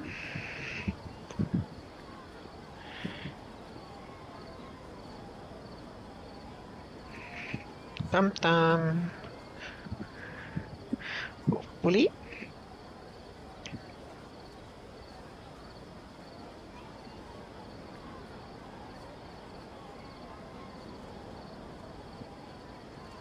Okay. I need my... Give me a second. I'm just doing something very quickly. But yeah, guys, there will be shitload. There will be shitload of Genshin next week. So yeah, that will be fine. Okay, interpret. Those spaces remind me of dreams. Like the one I had in the Avidia forest. Except these have no sign of human presence. Okay, so I think I need to associate this with this one. The truth behind dreams. We are all in a dream. It isn't that the people of Sumeru don't dream. Rather, the Akasha is taking their dreams from them. Oh. People in Sumeru think they don't dream, but the truth is the Akasha steals their dreams without them knowing it. Why? I mean, I'm pretty sure she wouldn't want that. She likes dreams. And those spaces with no human presence are stolen dreams without their host. That would explain why they sounded so weird when she was trying to describe them. Yeah, that doesn't mix. Like, that sounds evil. That's definitely the Academia doing. That's definitely the Academia's doing. That's an evil thing to do.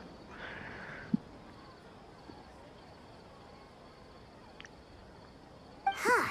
So people in Sumeru do dream after all. In fact, we're all in one big dream together right now. Yes. Correct answer. Now, how did you conclude that the Akasha is capable of this?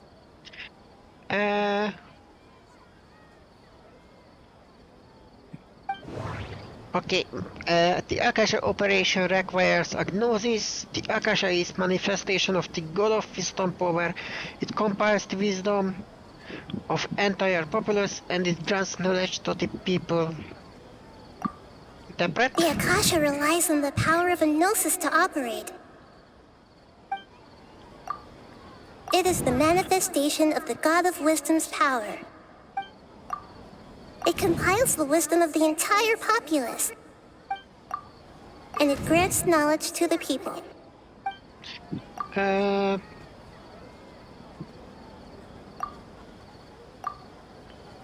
This one. No? That doesn't sound right. Okay, I know it will probably be this one, but... Oh, No? okay.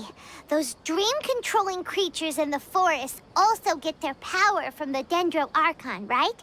Huh? That would explain why the Akasha has the ability to control people's dreams, too. Huh? But is stealing everyone's dreams really how the Akasha compiles their wisdom? Isn't there anything more to it than that? Yeah, that definitely against what the plant Loli would want. Dreams are fantastical, complex, and full of imagination. Oh, there we People's go. brains are the most active when they're dreaming. That's the answer. She doesn't want these things to happen.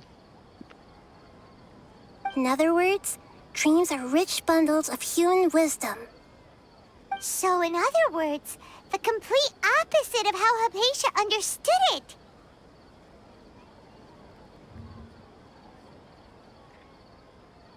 Okay, so...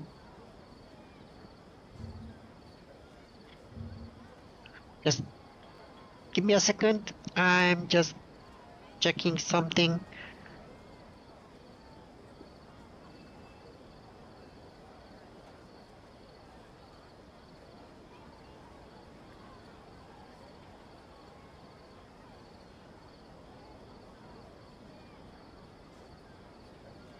Okay. Nope. Just checking some stuff, sorry. I will take only a minute. Shouldn't take long.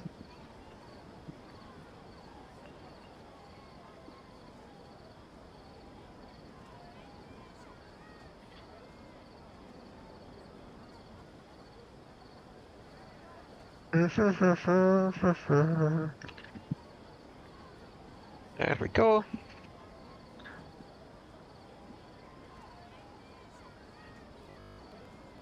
Okay. Now then. Paimon remembers her saying that the sages think dreams are foolish delusions, and the fact that no one dreams is a blessing from Greater Lord Rukkhadevata. So it was all a dirty trick? Yeah, that's definitely not how the sages The real doing. story That's is that definitely the sages doing. sages from the academia are using the Akasha to steal people's dreams for their own use, huh? Yes, they don't intend to stop there. Oh? By the sounds of it, you understand the current situation pretty well. So then, what about the samsara? Okay. The Akasha sound. The beep is a prompt tone for Akasha operations. We still hear it every night, even though we removed our Akasha terminals. Yeah, because the Akasha is still on our head. We are sleeping. Those spaces kept disappearing before my eyes. But as soon as that beep sounded, many more spaces materialized. We've already experienced the Sabzeruz festival many times. And the day of the festival seems to be in a perpetual samsara. The abnormal. My mind feels exhausted, even though I haven't done too much thinking. What is going on? Appearances disappearing. Those dreamscapes kept vanishing. But as soon as that beep sounded, more new spaces appeared. And the sage speech. Grand Sage said, go celebrate the birth of that god to your heart's content. Did he mean something more? Definitely. This one, associate with this one. I can't seem to cohesively piece everything together. Okay, that one then. I can't seem to cohesively piece... Okay, then that one. Come on! I can't seem to cohesively piece everything together. I can't seem to cohesively piece everything together. Fine. Oh, come on. Mass production of dreams? Correct. The Akasha is keeping each person's brain in a constant dream state, but also separating their consciousness from their own dream. Their disembodied consciousness is placed inside the collective dream of the Sabzeruz festival along with everyone else's, while their now vacant dreams are harvested by the Akasha. That's No right. one is any the wiser as another day passes in the dream, and so begins another samsara cycle. People wake up to yet another dream about the Sabzeruz festival. The dreams that belong to them are once again harvested by the Akasha. And so it continues. Okay, but how we break out? This is like a dream factory, and the Akasha is a dream harvesting machine. Did Paimon get that analogy right? Very good, Paimon. Using analogies well is an excellent habit to get into. Okay, so that beep we keep hearing is actually from our real-life Akasha terminals. Taking off our terminals in this dream doesn't do anything. All right, last question. Who am I?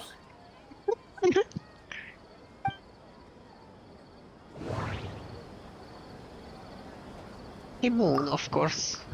They say that alchemical divination is the Dendro Archon's divine revelation. So then, if Nahida has referred to herself as the moon...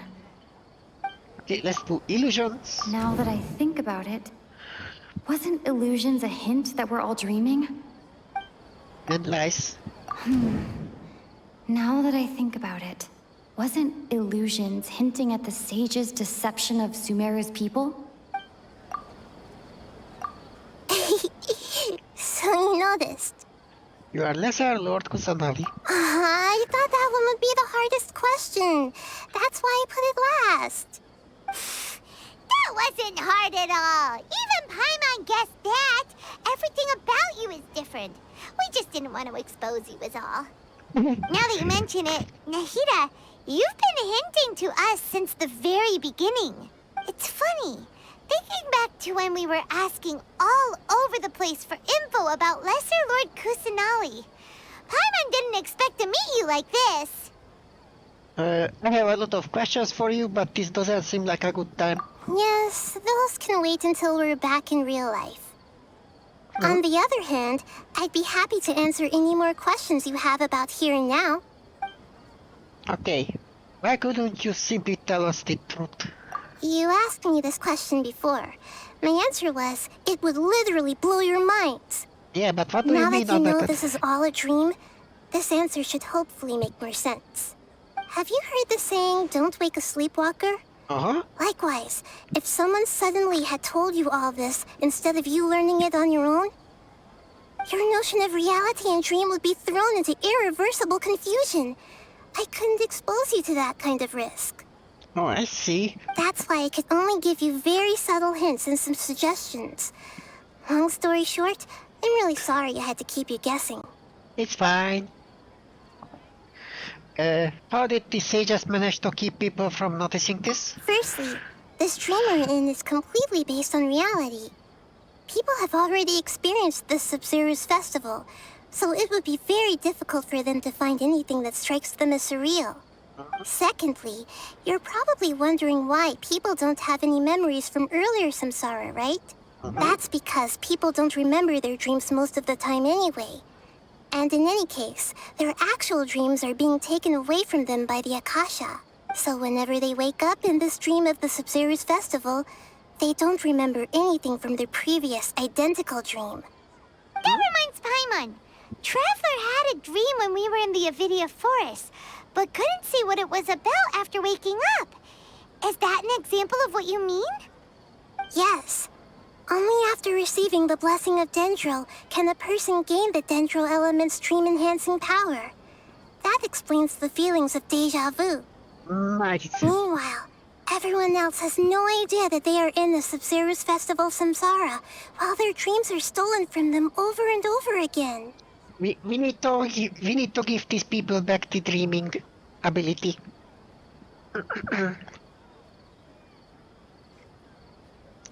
I just took a little sippy prematurely because my throat was a little bit. About the side effect of the mass-produced dream. Can humans really keep dreaming forever like this? Will it ever end? And if so, when? You might say your mental fatigue has already answered this question. Eventually, there's only so much that people can tolerate. Especially those whose health is compromised to begin with, like Dunyarzad. This relentless exploitation takes an even harder toll on them. People's lives are at stake here, and nobody knows a thing! We've got to put a stop to this! Definitely have to stop those evil sages. Why are sages always evil in games? I mean, I like to play D&D, and I like to have like mage caster kind of characters, so like sorcerers and wizards and that sort of stuff. But yeah, even in D&D, there's a lot of evil wizards and evil sages and whatnot. Why is the dream about Sabzeruz Festival? I know, right? Why did they have to base this dream on my birthday? Could Yeah, it really they just are. be a coincidence?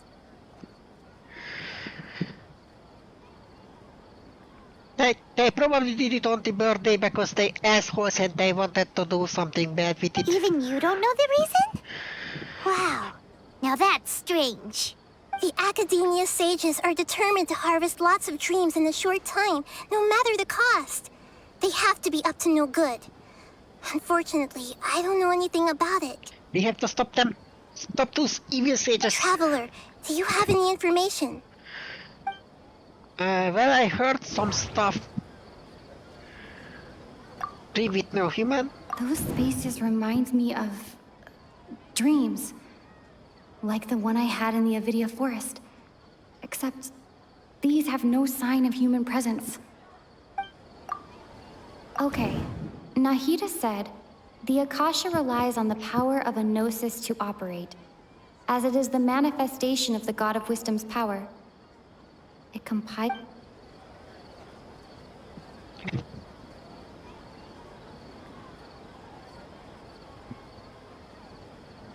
Yeah.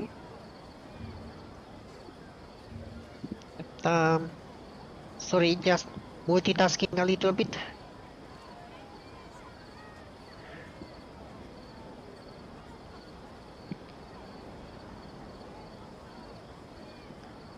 Okay.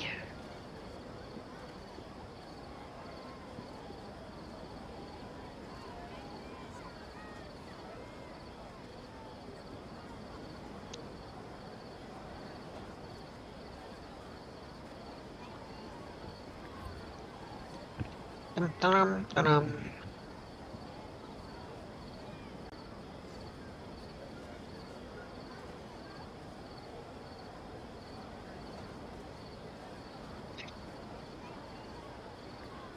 Oh, that's a lot of.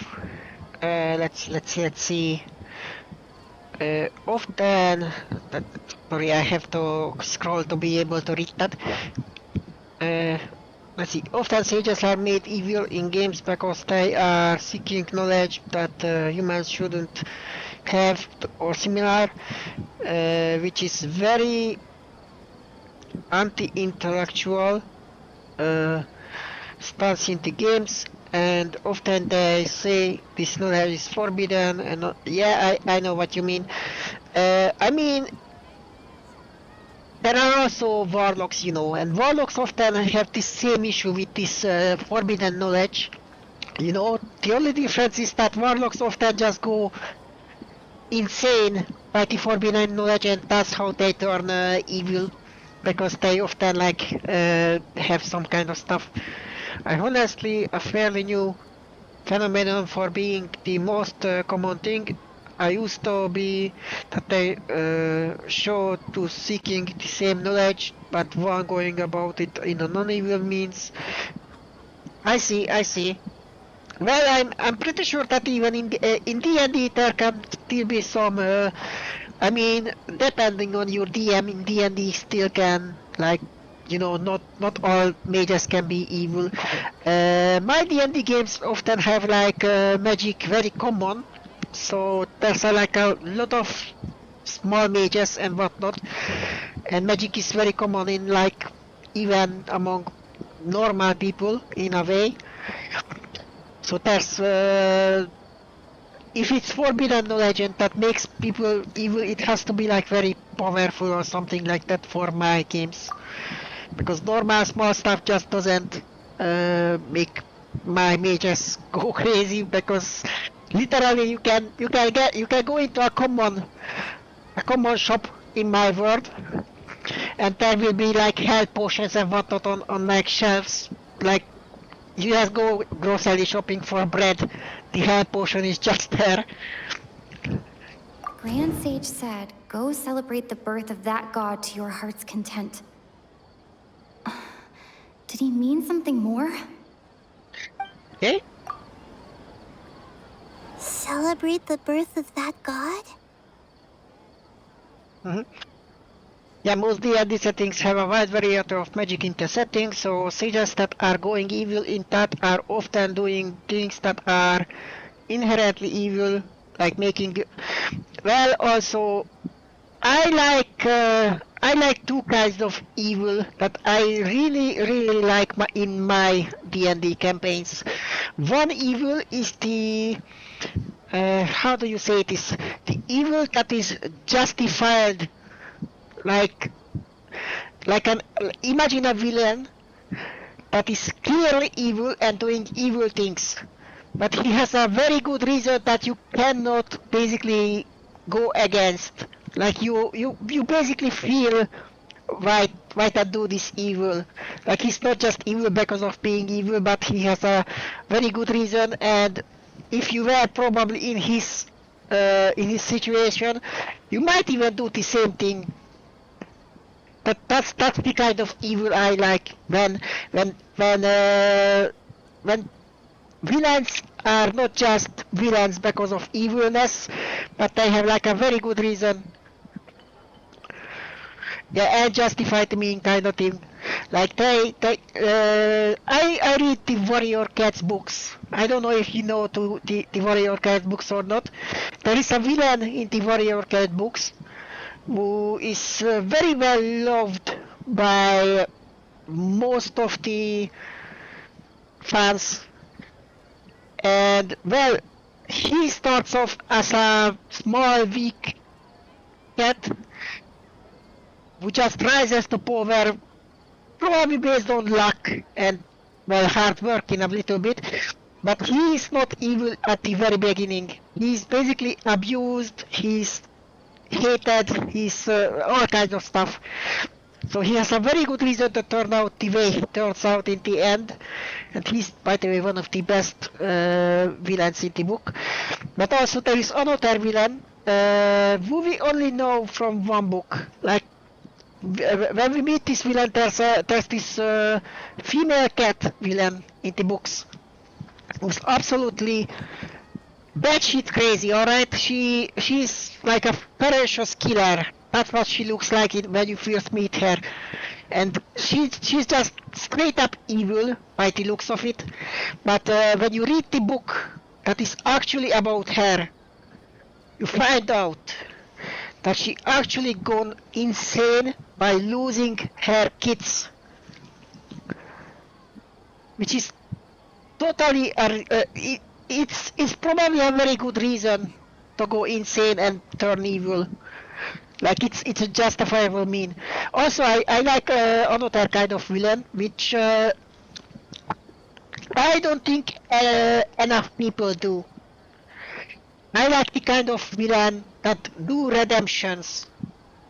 Like, imagine a villain that you like fight for a full-on 3 adventures, and she just, you know, keeps evading and whatnot, being defeated. Or she even wins, maybe, you don't know. But the thing is, she's evil for the whole time, but she's like on this edge. Like she has this rectifiable evil kind of thing where she's evil, but you understand why she's evil. And then comes the 4th adventure, where you somehow get into a situation where she can help you. And she turns and actually becomes like a anti-hero kind of thing. Like, sure, she's not all happy, good and whatnot, but imagine a villain that turns around and actually helps your hero. I like villain redemptions. Like a demon girl who you fight and whatnot, but then comes the apocalypse, comes a greater evil, you know, and that greater evil is somehow in the way. You can clearly not beat it yourself, but then comes this first demon that you fought for like so many times, and she suddenly is like, you know what? I know that I cannot beat you. I cannot beat this. Why not? I have a reason to be evil. You understand me?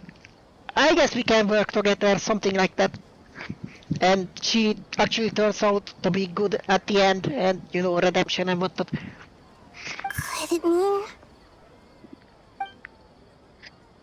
Why wouldn't you simply tell us the truth? Okay, about the side effects. Why is the dream about Sub-Zero Festival?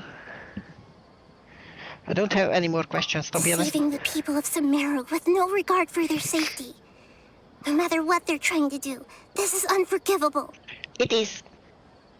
Angry Loli. Angry Pant Loli. After we end the Sub-Zero's festival, Samsara, we have to look into them. Can we meet after the dream ends, though?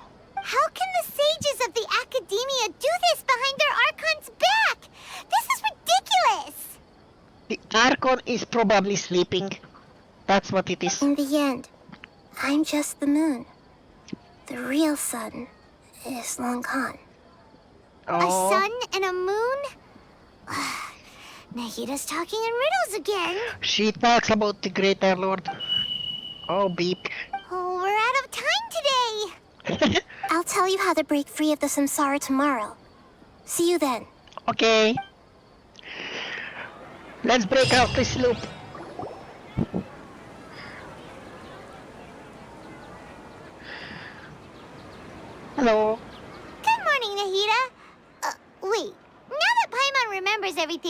should we instead say good morning, Lesser Lord Kusanali? I think she likes Nahida. Hello? Hey! What's wrong, Nahida? You don't look too good. Where is Dunyazad? She couldn't have... I'm afraid that what you're thinking right now is correct.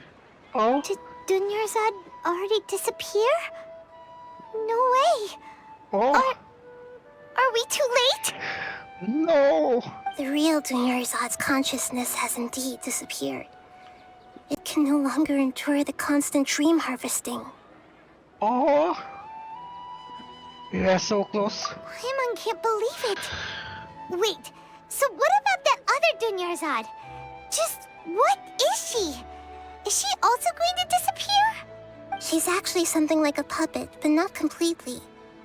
The real Dunyarzad's consciousness could no longer keep playing her role in this dream.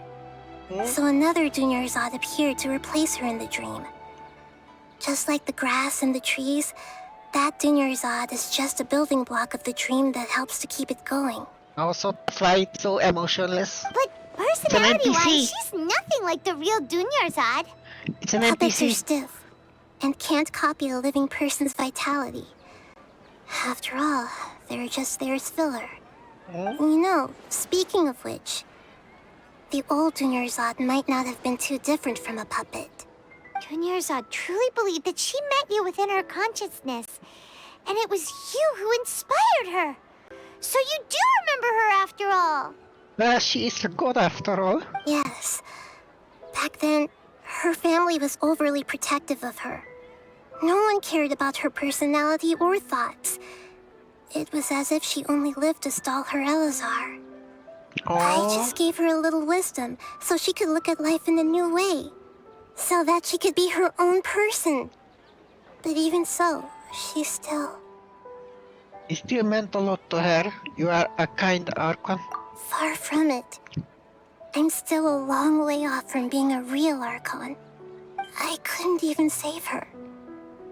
If I were a competent Archon, I wouldn't have let my most faithful follower die at the Subzerus Festival with so many regrets. Oh? Please don't beat yourself up over it, Nahida.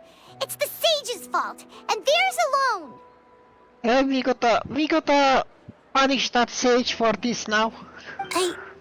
I'm not beating myself up. All I did was to rationally observe the distance between myself and a real Archon. Stop with that. You are a real Archon. Stop with that. Don't be like that, Nahida. Even real Archons are still allowed to be sad. To prevent more tragedies like this, we must end the samsara as soon as possible. Great, but how do we do that? I'm totally not crying. What do you guys mean? I'm totally not crying. You totally cannot hear me cry. Damn it. I'm a cry baby. Although the Subzerus Festival dream is under the Akasha's control, only humans can dream. Even the Akasha is unable to create them. Welcome home, Beth. Finally. You're just, we are just about to finish the loop. We meet Nahida. Basically, we are in a dream. The sages are evil. They harvest into dreams. They killed Dunjazad because she died from all the harvesting because of her sickness. And we are about to finish this stuff. So it's a terrible day for rain. Yeah. And also I'm crying. I'm totally crying. That means this dream belongs to a host who created it. Let me.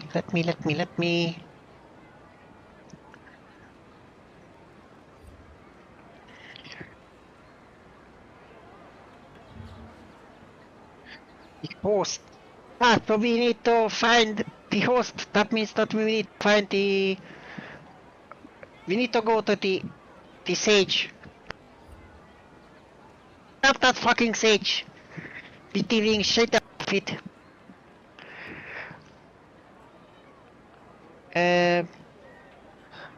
Mom's restarting router, so I have to wait to get to.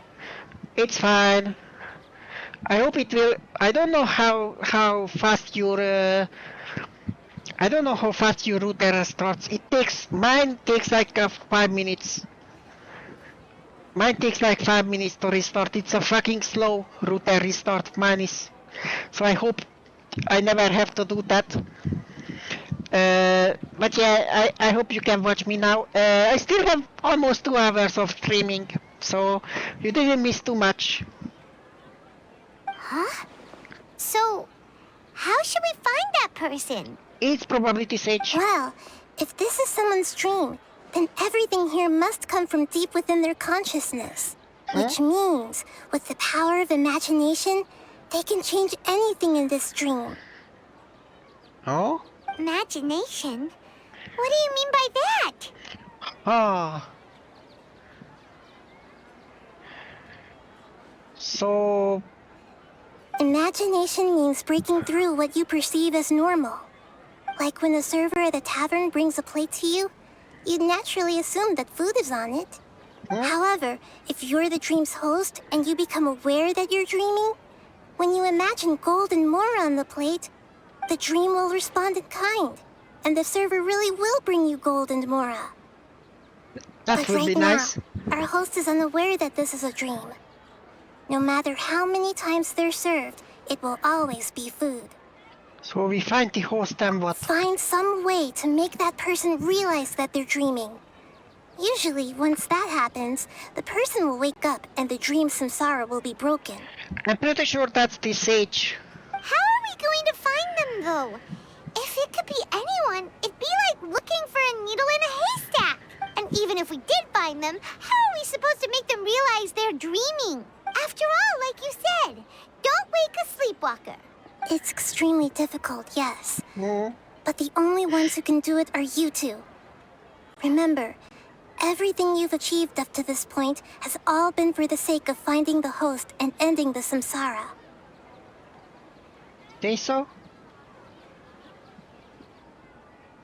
So... As for me, during this time, I'll be out of town. Out of town? Are you going to that place full of dreams where the traveler went? Yes. I want to try something. There must still be a small wisp of possibility. Now hurry and go. Dreams are supposed to be fantastical, romantic, and full of pleasant surprises.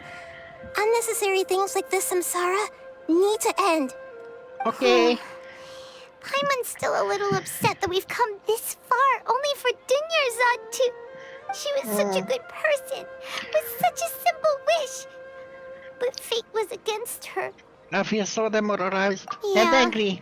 Saving Dunyarzad is what kept us going this whole time. But we mustn't lose hope, Traveler. Dunyarzad would definitely want to see us save everyone else. Definitely. So let's break the samsara for her sake. Paimon's wondering, do you think the sages would get one of their own to be the host of this dream? Feels like it would be easier to control it that way, no? Unlikely. During the plan, they probably become aware that they were dreaming. An unsuspecting host will be less likely to realize this dream. Huh. That's true. Plus, the sages probably weren't counting on there being other factors beyond their control, like Nahida and us. So, who do you think the host of the dream is? The one with the strange cat. Maybe Ferris the Night Flowers. Oh, that would make sense. Ferris the Night of Flowers is a symbol of the wholesome Zeru's festival, right? Pretty core character. I wonder. Let's go ask him some questions, shall we? So we need to find who's the dreaming one. Nice, I got 30 Primogems. 30 Primogems.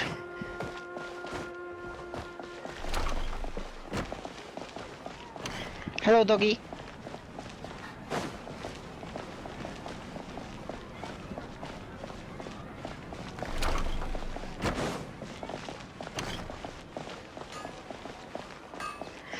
Okay.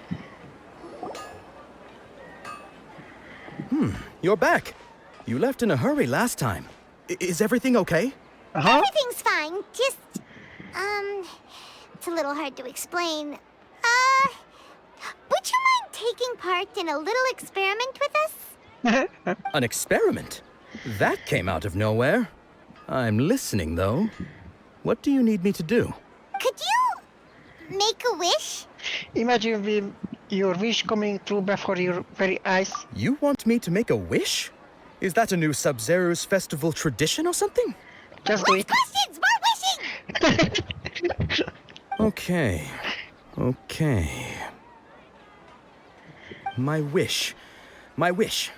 Okay. I'm a little nervous saying this out loud, but I want Miss Dunyarzad to be happy. Oh.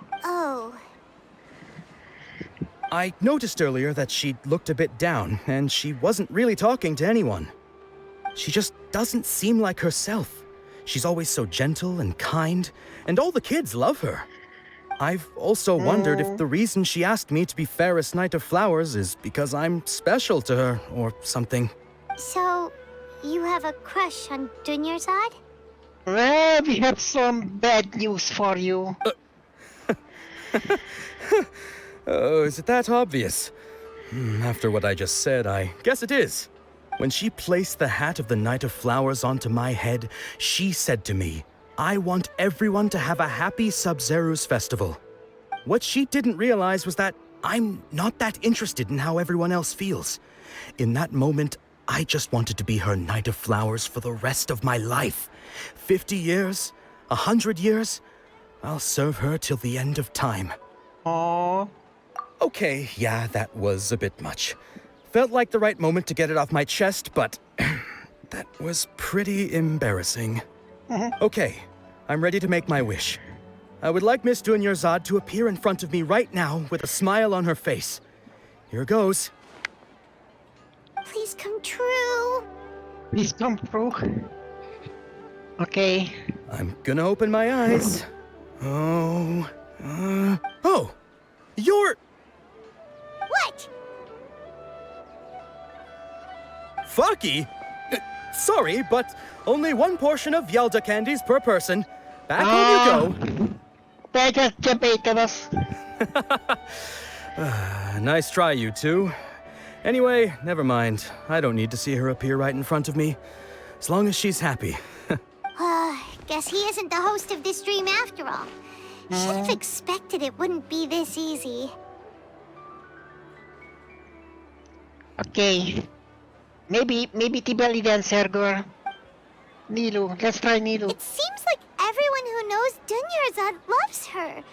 But none of them has any idea that she's dead. My lady, step back. Dia? That sounds like Dia! Oh, right. This is when Dunyarzad bumps into the kidnappers. I teach them a lesson they won't forget. Huh? But Dia can handle them. Hey, Traveler! It's fine. I need to do a little fight. I like to do a little fight. I'm correct with the Dendro Traveler anyway. I need to practice.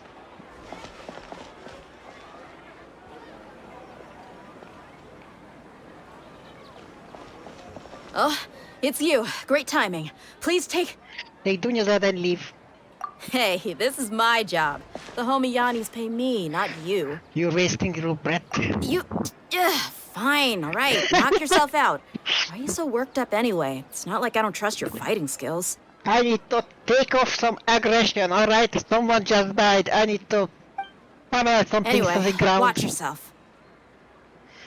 I need to beat something up. You guys will have a very bad day today. So you got yourself some backup. Suit yourself. You're going down. Oh, you have a bad day, guys. You have a bad day. That's close enough. New punching today. Nowhere to hide. My guiding stars. Don't be scared. Scatter! Where do you think you're going? Yeah. No more tricks up your sleeve. I'll be back. speed of light. Take Not now. You want this one? Scatter. Following orders. Oh, one more left. Shake it and stir. Hey! Cut to the chase. Stop hiding. Just die.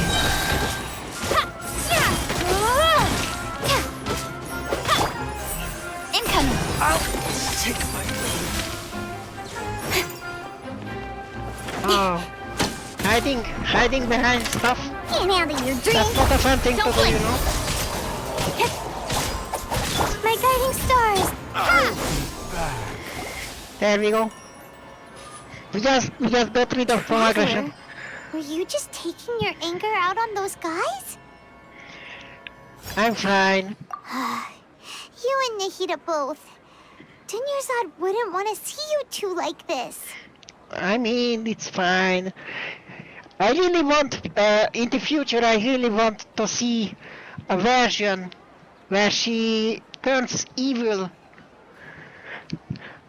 and goes against the gods. I mean, not against Nahida, but the other god, not the Archons, but the heavenly ones. Oh, and speaking of her, Paimon just remembered something. Oh? Remember how during the first Sub-Zero's festival, before the Samsara started, we came here with Dunyarzad because she wanted to pick something up? She said it was because she had forgotten something. Yes, I do remember that. Okay, so Paimon's memory is working so far. Anyway, Paimon also remembers that she is staying somewhere around here.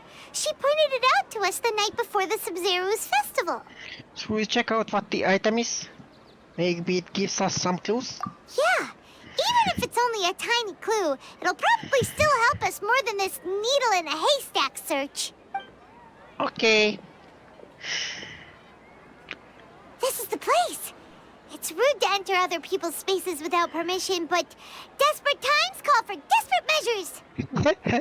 It's home invading time. Let's go inside. Hey, the windows are unlocked. Okay, Paimon's gonna take a peek inside. Paimon, the master thief. Paimon enters the room and returns while later carrying something. This was only a temporary residence, so there was pretty much nothing inside except this book on the table. Oh? Should we open it?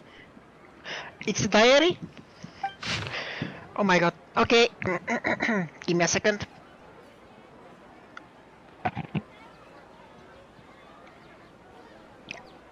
Okay.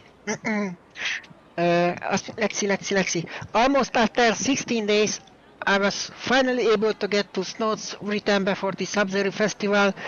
Once the festival ends, you and Paimon will probably continue your journey immediately, so I was hoping that I'd be able to give this to you before that. This is a compilation of folk legends concerning Lesser Lord Kusanari created from the series of interviews that I conducted in succession and wrote down. I interviewed so many people, but I'm afraid that there were very few who know much about her. Still, I hope this will be of use to you in search for her. Gandharville's water supply was once contaminated, forcing everyone to go very far out to get water. But one day people suddenly found that the water was drinkable again, and some say that the green light was seen near the water source. The previous night, everyone believed that this was the divine power of Lesser Tusarari at work. Yeah, green light is definitely her stuff. This sounds quite possible. The contamination of water sources via natural means probably takes ages. Did Lesser Tusarari appear in Gandhara village then? After Mama passed away, I was super afraid of the dark and couldn't sleep, but from one day on, I could hear the voice. I could hear a voice that would chat with me till I fell asleep. A nice lady told me that Lesser Kusale must have been watching over me, poor child. I hope that the Sub-Zero Festival makes him a little happier. This is quite similar to something I experienced back then as well. She is indeed a gentle god. There was the one time when I had a wee bit too much to drink and I couldn't find my way home to save my life. Then I turned the corner, I could have sworn I saw Lesser of Kusala. She was very tall and had the... Yeah, that's not You are just drunk. And she had the most muscular arms and she caught me when I slipped and fell. The next morning I found myself sleeping under a tree. I reckon that I must have been looking for me. I'm not sure this one was much better as a reference, but probably just a tree, right? Yeah, this is definitely just a drunken dream. These folk records append with Dunya's references and opinions. Leave every page delicately packed. Oh. Wow.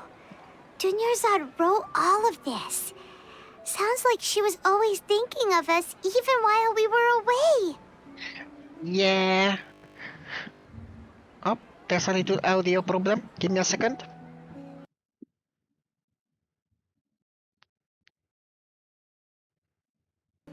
There. That should have fixed it. Even though she was also busy preparing for the Sub-Zero's festival and had all her health problems to worry about.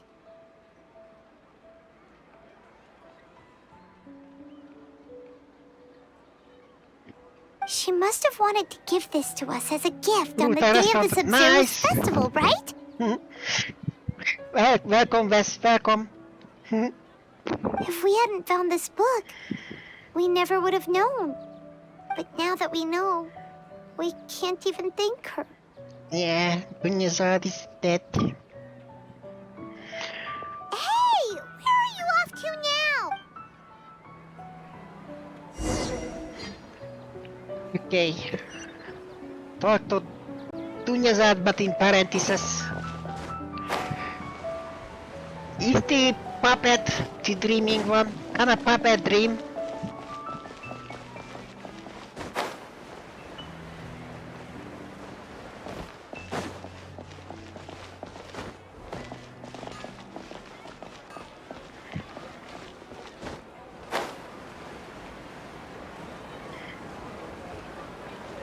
There she is.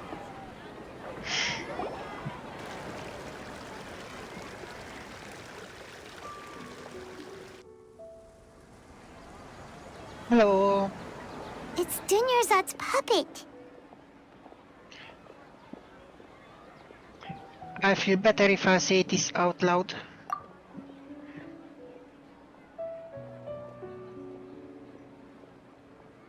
Thank you. Traveler?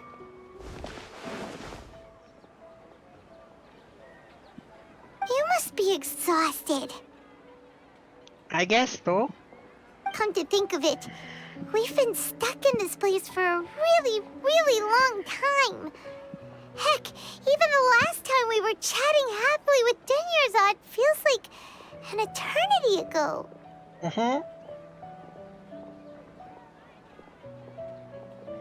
Aww.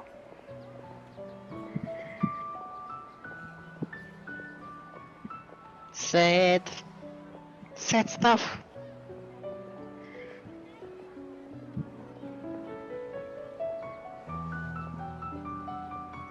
Paimon still remembers when we were sitting here, and the way her eyes sparkled when she talked about Nilu's Dance of Sub-Zeros. I can barely recall it now. There will always be frustrations in life, but I know that the point of living is not to leave behind any regrets.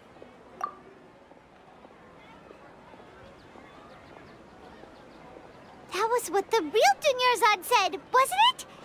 Does that mean... Dunyarzad? Yes, Traveler. What is it? Oh, so she's still just a puppet. But just now, how come... Not leaving behind any regrets. Let's go, Paimon. What? Where are we going this time?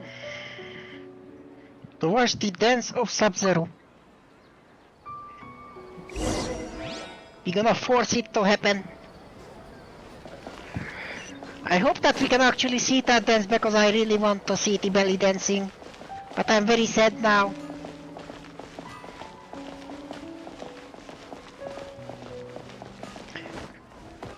I thought that would be a happy dance.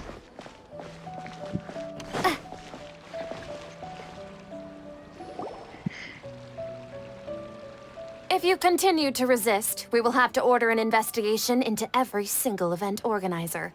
The Grand Sage has already granted you much leniency. I advise that you exercise tact. Well, you can do your investigation because we are gonna dance. How did things turn out like this? Haha. Here we go.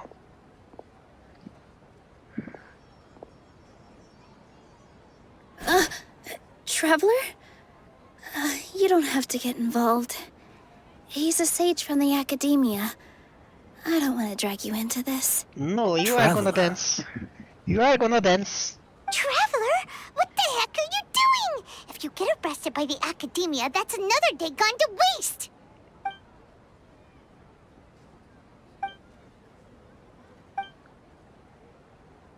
Wait, they're not reacting. Have they been scared stiff? Just like that, don't they, puppets? Oh, of course! If this is the sage's plan, they wouldn't put themselves through this. So they're just substitutes. They cannot do anything with What is this? What happened to the Grand Sage and his entourage? What's up with these flowers?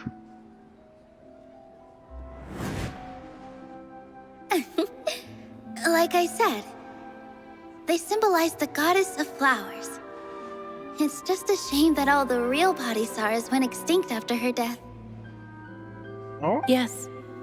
The Greater Lord brought forth new Padisaras in memory of the goddess of flowers. But she ultimately could never truly replicate that beautiful shade of purple. It's Nilo! Shh. That beautiful shade of purple. Aren't these flowers real Padisaras? Just like the ones from the legend? I didn't even notice. Dunyarzad, did you find these? But didn't you just say all the real flowers went extinct after the goddess of flowers passed away? So, how? Yeah. What's going on here? Nilo, close your eyes. Huh? Imagine that the Grand Sage and his entourage are not here in front of you. You guys are acting weird. But okay, I'll try.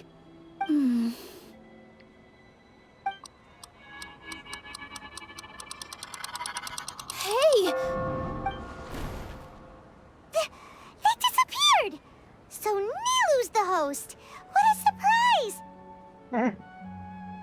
Purple Padisaras don't exist in the real world anymore. But in Nilu's subconscious, they can appear as decorations on the stage. It's just like the example Nahida told us. People assumed there will be food on a plate, and Nilu assumed there would be real Padisaras in the flower pots. So when you saw the flowers, you instantly knew it was Nilu? Correct. But if we want to end the samsara, we need the host to become aware that they're dreaming. How should we make Nilu realize that? Wasn't this pretty obvious right now already? Am I dreaming? Huh? How did you come to that conclusion? So I'm right. Is this Lesser Lord Kusanali responding to our celebration of the Sabzeruz festival? Wrong guess, but you aren't completely wrong either. The point is, what made you think this is a dream? Well, she is a follower. Of course she knows about dreams. As far as you know, people in Sumeru don't dream, right? Yeah, but have you heard the tale of the first sage? To prevent a calamity, he went on a journey to find the Dendroarchon. Ooh, sounds familiar. Dunyarzad told us a story like that when we first arrived in Sumeru City. So it was about the first sage, huh? Yep, but in the part you heard, he hadn't become the first sage yet. There's more to the story. Oh, let's hear it. His piety and wisdom were acknowledged by the Dendroarchon, and she finally gave her blessing to him. Nice, All so she kinds could of spectacular scenes appeared in front of the first sage, as if all the knowledge in the world was being painted onto a canvas right before him. He was captivated. After who knows how long, he mastered all the knowledge he could comprehend. Afterward, he said to the Dendroarchon, "I miss my parents, my wife, and my children. I've been away from home for far too long. They must be worried." The Dendroarchon smiled. The next second, the sage found himself lying in his bed, as if he had just woken up from a dream. His wife lying next to him said, "You're off to search for the Dendro Archon today, aren't you? Have a safe journey, my love." In the end, the first sage took care of many disasters in Sumeru City and founded the Academia. What a happy ending. Why is the current sage an asshole then? So, the first sage was dreaming ever since the beginning of the story? He never went on his journey?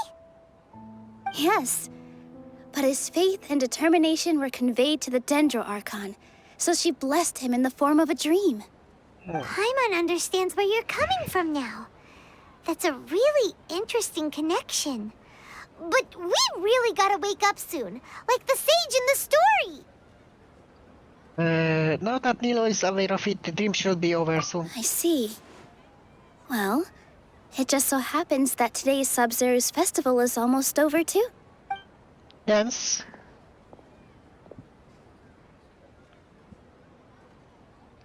Since we're in a dream, let's make this final dance of Sub-Zero's as beautiful as we can.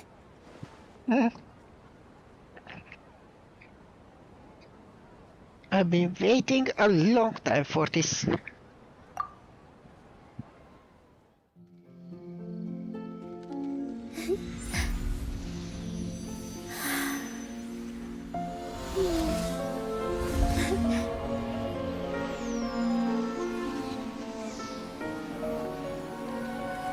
The wait is over, everyone. I dedicate this to our god, the dance of Sub-Zero's.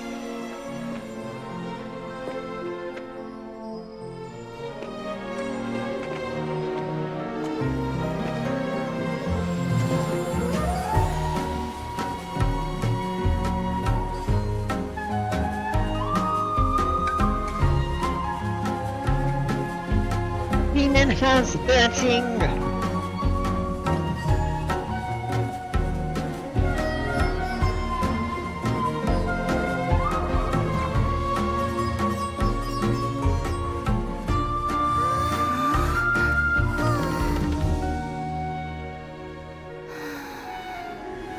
I'd be lying if I said I had no regrets.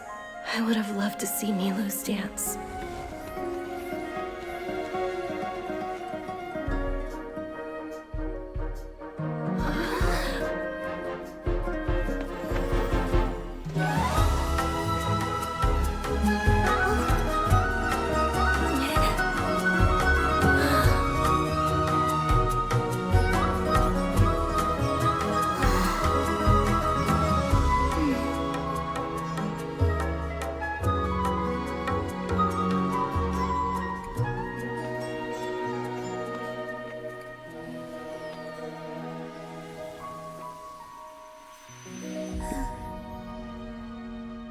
I'm not crying.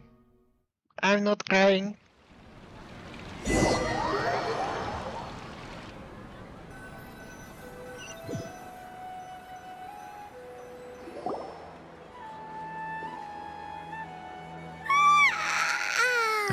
Oh, good morning, traveler. Oh, Paimon feels like she's been asleep for the longest time. Good morning, Paimon. Paimon's head feels super heavy. Did we oversleep? Do you even remember going to sleep last night? Paimon thinks it was after the Sub-Zero's festival.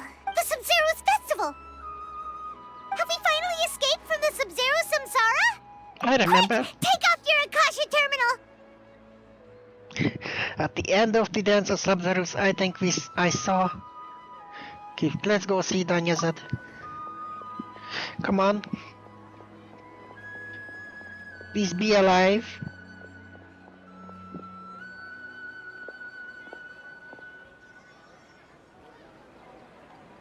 She's not in her room. What happened? Let's go to the usual spot. Huh? What usual spot? You know what usual spot. That one. Come on.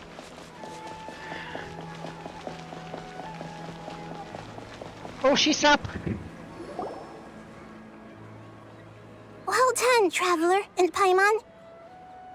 Catherine? And thank you, Dunyarzad, for organizing the Sub-Zero's festival for me. I'm sorry, who are... Dunyarzad! You're okay! Oh, don't scare us like that! Oh, Traveler Paimon. I have something amazing to tell you. I just had a dream, and I saw Nilou performing the dance of Sub-Zeros.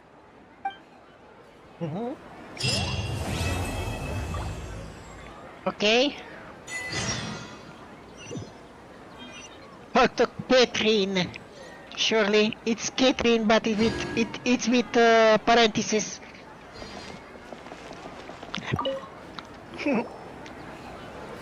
Surely. You're actually Nahida, aren't you? Paimon felt like Catherine was acting weird when we met at the Sub-Zero's festival. And Dunyarzad, did you save her? It's a really long story.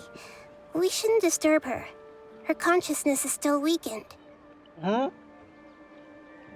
Let's chat somewhere else. How about by the Traveler's favorite bench?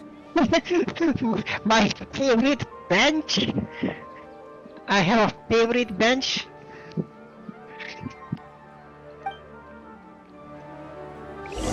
But sure, let's go.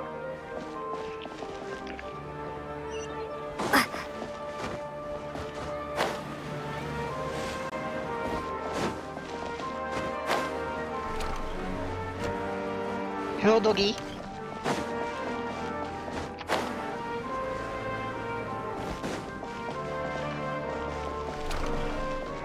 Oh, come on.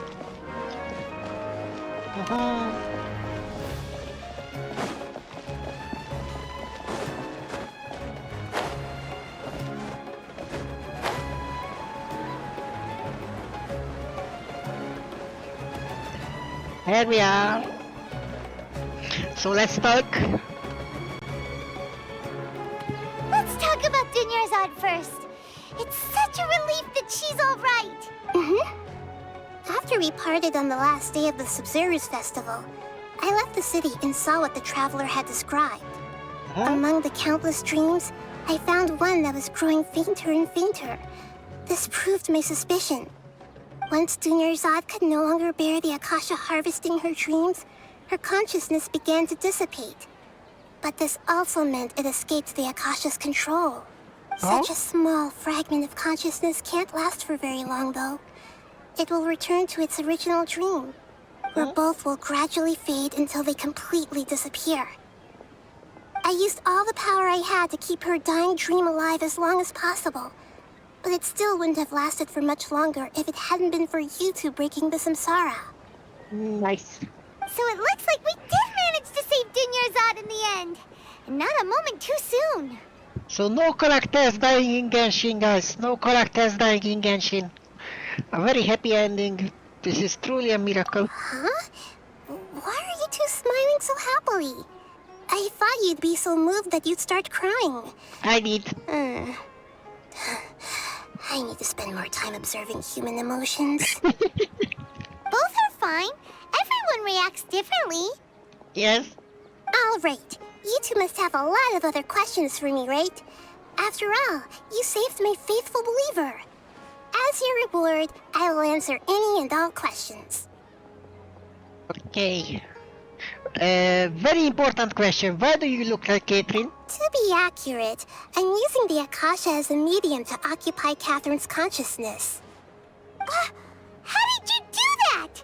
Poor Catherine. Does this mean you can also occupy other people's consciousnesses? Theoretically, I can enter anyone's mind as long as they're wearing their Akasha terminal. Okay. The Akasha is the legacy of Greater Lord Rukkhadevata. As Lesser Lord Kusanali and the first Akasha terminal, my consciousness has always been linked to the Akasha. Okay. I've always respected my people's free will, so I've never actually occupied their consciousness. When necessary, I just borrow this bionic Snezhnayan puppet. It's a puppet! Confirmed! It's a puppet! She's a robot! It's confirmed. Oh, hold on. Did we just learn some deep, dark secret? So Catherine is... No wonder Paimon felt something was off about her. This was why she's in every place. Like, that's literally just the robot being connected with the internet. And she's literally into every place because she's a robot. What about your own body? Why do you need to borrow other people's? Don't you live in the sanctuary of Surasthana? That story begins a long time ago. After Greater Lord Rukkhadevata disappeared, the sages found my newly born self and took me back to Sumeru. At that time, I was young and weak. The sages kept me in the sanctuary of Surasthana, ostensibly for the sake of protecting me. But I've hardly heard from them since. So she's imprisoned. However, I do understand that they had hoped to find Greater Lord Rukkhadevata instead of me, a symbol of her passing. So the sages basically put their new Archon under house arrest? How dare they! Why don't you teach them a lesson, Nahida? Yeah, you can fight. In some ways, they aren't wrong. Greater Lord Rukkhadevata was omniscient and omnipotent. Even after her death, the Akasha is still empowering this nation. And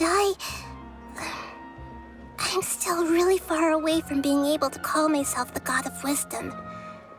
Moreover, the Academia is also more proficient at governing this country. My existence has little meaning. You need a little bit more... how do I say this? She has like some issues about thinking of herself being worthy. To me, you are already an excellent Archon. Yeah, you got a lot of believers. Just look at the Sub-Zero's festival. Everyone who showed up truly loves you. Thank you for the kind words. But Yeah, I honestly don't confidence, need that's what physical she needs. freedom as long as I can connect my consciousness to the Akasha. She needs self-confidence, like a shitload of it. Trying to find a way to save Irminsul is my life's mission and top priority. I will work on that, and try to live up to being a deity in the meantime.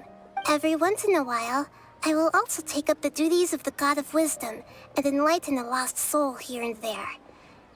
Doing all that should be enough. About the Sage's plan? There's never been any big problems with the Academia's governance of Sumeru. This is the first time I've seen them step out of line. I wonder what caused them to go down this path, and what they hope to achieve. Even though the city's residents haven't noticed anything strange, if the Traveler hadn't broken the Sub-Zero's samsara, the situation could have become dire. Yeah, we need to beat them I up tried to do for some this. investigating in the Akasha, but I couldn't find anything suspicious. And all the people of interest seem to purposely avoid wearing their Akasha terminals. I think they're deliberately trying to hide something. Oh, that reminds Paimon. In Gandharvaville, there was a sage who had invited Tainari to join some kind of project. Could it be related? Regardless, I need to first investigate the sage's motives, make things right, and punish them if needed. But I'll have to be discreet, or they'll see me coming. Punish. Plan to leave you punish. Okay, no one has realized the issue with the Akasha. You mean how the Akasha stops you from having dreams? Yeah, it's been such a long time. No one's noticed something's up? It's not that no one noticed. It's more like no one cared. Ultimately, it's all rooted in the sage's misdirection. Misdirection? The sages convinced everyone to believe that being unable to dream is a sign of rationality and wisdom. Not dreaming is a badge of honor in Sumeru. Oh, but that's not true. Even if the truth is that their dreams are being reaped by the Akasha. With their propaganda in place, the sages can maximize their use of the Akasha to facilitate their research. Besides, Greater Lord Rukkhadevata must have created the Akasha in the hopes that it could be used to its full potential. That's why I've never come out strongly against this. But that's not how That's surely not how it was meant to be used. Anyway, the perspective advocated by the sages drowned out any voices of doubt. By now, even those who never use Akasha terminals find it too shameful and embarrassing to talk about their dreams. Okay. About what I saw in the dream at the Avid Forest. At the Avidia Forest, there was this incense that made the traveler fall unconscious and dream of a huge tree and a red sky. You also heard someone's voice, right? It said world and forget me. Yes. Yeah, so you do know. We've been wanting to ask you what that was about, and if the red sky was related to Conria. It seems like the traveler established a connection to Irminsul. That was a message left by Greater Lord Rukkhadevata's residual consciousness in Irminsul. Perhaps her last memory before she died. As you two probably know, Greater Lord Rukkhadevata disappeared after the disaster in Conria. The timings of these events do line up, so your suspicions are reasonable. A message from Greater Lord Rukkhadevata? We thought it was from King Deshret. King Deshret? That god who died even longer ago? Some present-day desert dwellers still worship him. You probably just heard some of their conspiracies. Okay, so what does the message mean? I still haven't managed to decipher it. Even the Akasha isn't currently capable of doing that. Greater Lord Rukkhadevata's residual consciousness in Irminsul seems to be contaminated with something that has a very dangerous aura to it. Many devoted scholars go mad as soon as they connect their consciousness. I've warned the academia about this many times, but people still keep falling victim to it. But I believe this is the key to saving Irminsul. That's why I've kept trying to decipher it. Oh, it's fine. I can take it. Put me in, Daddy. Mommy. I can take stuff. Sounds like the Divine Memories crystal thing. So the tree in the vision was Irminsul? Oh, Tainari also said that Irminsul is sick. Is it because of the contaminated consciousness? Well, I'm capable of dealing with a lot of contamination and whatnot. I can take it. But even if you can't figure out what that vision was all about, it seems like our search for you was all in vain. The traveler wasn't affected after coming in contact with that consciousness. I've never seen anyone like that. With you here, we may have a chance at deciphering it. Put me in the Matrix. No, we must decipher its secrets. I've already eliminated all other factors that might affect Irminsul. This is the only one left. This puzzle has life and death at stake. It could determine Irminsul's fate, as well as Tevat's. Okay, I don't have any. Got it. I hope my answers were satisfactory, seekers of knowledge. To be honest, maintaining Dunyarzad's fading dream took a lot of mental energy. Oh, she's tired. I think I may need to rest for a while. Just one question. I know that gods sleep a long time. So, how long does a while take? Oh, and you don't need to worry too much about the sage's activities for now. The Akasha won't be able to conduct another project on the scale of the Sub-Zero Samsara in the immediate future. Go and get some sleep. Leave everything to us. What a relief. This is truly the most exhausting birthday I've ever had. Traveler? Paimon? Why am I here? Do either of you know? By the memory crystal, I mean the red crystals, I can't remember what they are called. Yeah, it's the yeah, I know what you mean. It's the red ones. The one that was taken by the dude we helped. I know. It's the same thing that Nahida had, but not green. Maybe you were sleepwalking. You know you can't wake up a sleepwalker. We happened to walk by, so we thought we'd wait for you to wake up. I see. Huh. I should visit my maintenance personnel sometime. Oh, I'm fine. I better go. Thank you. Yeah, that's the one. He was saying the same thing.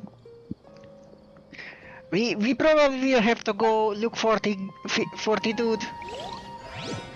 We spent quite some time in Sumeru City, but ever since we last said goodbye to Lesser Lord Kusanali, we haven't heard anything from her.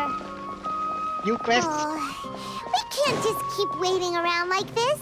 Let's go find Catherine and pick up some work so we can at least keep ourselves busy. Okay. That's what I do first. Sumeru Daily is unlocked. Ad Astra Abyssosque. We meet again, you two. Hello. Hi, Catherine. Do you have any commissions for us today? Commissions, huh? Let me think. Oh, how about this? Please attend the Academia's Academic Symposium this afternoon and recite a love poem on stage. I'm not good with poems. Wait, say what now? And if possible, please also use your camera to capture the reaction of the audience upon finishing the poem. Love poem. Huh? What kind of commission is that? I remember just imagining it. The audience will definitely have a reaction. I see.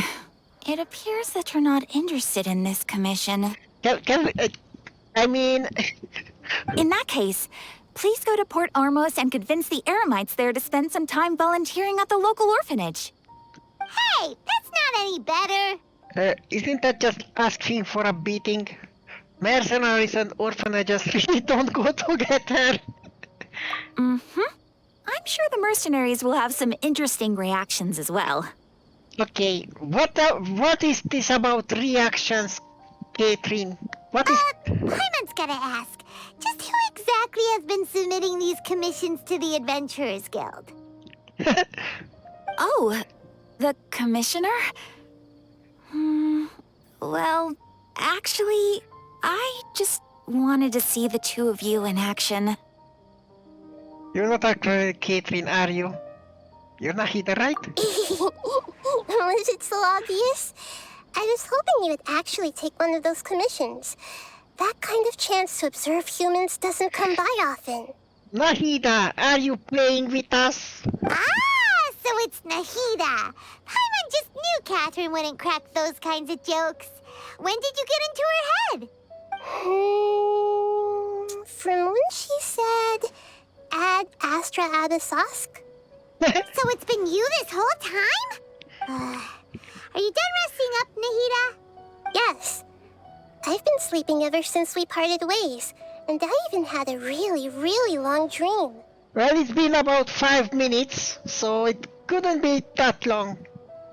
So the Akasha can't take away the dreams of gods? What did you dream about? It was another dream about the Sub-Zerus festival, except it was a happy one. Oh. In my dream, I was sitting in the middle of a flower terrace, and everyone in Sumeru City was holding hands as they danced in circles around me. Oh. They danced round and round, and everyone looked really happy. That sounds... I also got to sit on a gigantic flower carriage. Ferris, the Knight of Flowers, raised me really, really high above the ground, and I was throwing an endless amount of Yalda candies at the children. Oh. That sounds like a real Loli dream. I like that. You know, Nahida, maybe your dream is how the Sub-Zerus festival really should be. It's meant to be a joyous time where everyone gets together to celebrate your birthday. Yeah, I mean, she should definitely take part in the birthday. Like, not be on a fucking house arrest. But in reality... Huh? Wasn't I describing a really happy dream? Why are you both looking at me like that? Wait, could this be an example of the emotion known as pity? I mean, kinda? No, we aren't pitying you. That would only make everything worse. We just don't want you to feel too sad. Everyone's By the happy. way, have you had a chance to visit Dunyarzad? How's she doing? The Homianis haven't allowed any visitors after the festival, so we haven't been able to check on her. Yes, I paid her a visit right after I woke up. She was resting at the time. Her condition is stabilized. However, since Elazar is a manifestation of the withering on the human body, we can only cure it by finding a way to take care of Irminsul's own withering. Oh, I see. So that's how we will cure that sickness. But for the moment, our top focus should still be figuring out what the sages are up to and what they're planning. Right. Huh? Who knows what'll happen if they manage to pull off another scheme like the Samsara of the Sub-Zero's festival. So our first priority should be investigating and putting a stop to the sages' activities. As for how we should pull that off, let's discuss it somewhere else. There are too many adventurers around here. Oh, good point. Sorry, adventurers. We're gonna be borrowing Catherine for a little while.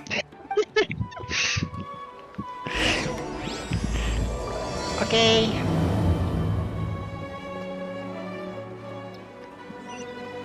I need to check something.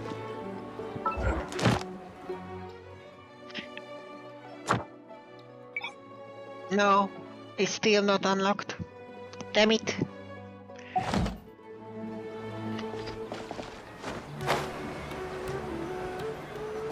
Let's continue our chat here. Okay, so do you have any ideas on how we can investigate the sages, Nahida? Actually, I've already done a little bit of work on that. But for now, I want to hear your thoughts.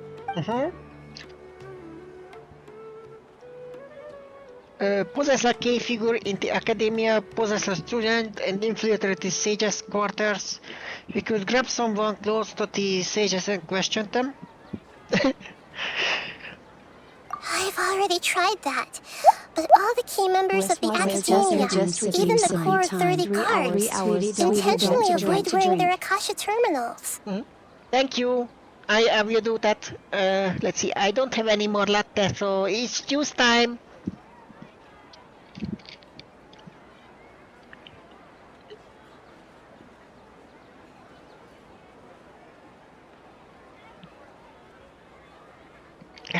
Here we go. Juice from the sippy bottle. It seems that from the very beginning, they've been guarding against info leaks from the Akasha. Of course, it could also be because they're wary of me. What kind of fucked up government is that is going against the gods, basically? Have you already caught the sage's attention? I'm guessing not yet, but distrusting me would make perfect sense if they've ever paid attention to the urban legends about me. In any case, I probably can't take over their minds directly. Possess a student. No way, that's too risky. You mean it'd be too easy to get caught? No, it's not that. We shouldn't involve innocent students in this. A single mistake could completely ruin their lives. That is true. Doing that would be ignoring the safety of my people for my own selfish goals. How is that any different from what the sages are doing? That's a good point. Spoken like the god of Sumeru. Okay. Grab We're in someone. the dark as of now. Since we still don't know anything about their goals, any rash move could tip them off and lead to terrible consequences. After all, every person in Sumeru City is one of their hostages. Oh. I can't think of anything else. Are we really out of ideas? Nahida, you're super smart, so you already have something in mind, right? Don't keep us in suspense. Spill the beans already. According to a popular theory from the Vahumana Darshan of the academia, rejecting impractical motions at the beginning of a planning session will give more weight to the actual proposal. Okay, but aren't you the god of wisdom? You don't have to use that kind of gimmick to make us take your ideas seriously. Well, I've been thinking that if I can't directly possess the leaders, and if I can't get ordinary people involved, then I should find someone who's already involved, but hasn't decided to side with the sages. Oh? You're saying we should recruit a spy? That does sound like it could work. Okay, but who is it? Before coming back, we met someone named Alhaitham. He seems like he acts alone, and he likes doing stuff behind the Academia's back. They probably aren't in cahoots. Nice. Actually, I already have someone in mind. Do you still remember that female scholar named Sataria? Oh? Sataria. Paimon remembers now. Isn't she the one who's always trailing behind the Grand Sage of the Academia? How is she not with the Academia? We ran into her basically every time the Subzerus Festival repeated itself. You could even say we're old enemies by now. Paimon still remembers the smug and mean way she always spoke to Nilou.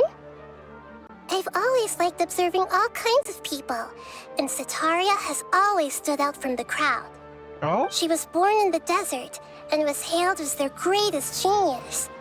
Her academic gifts allowed her special admission into the Academia, and also gave her the opportunity to serve as the sage's assistant. Oh, Paimon didn't know she was from the desert.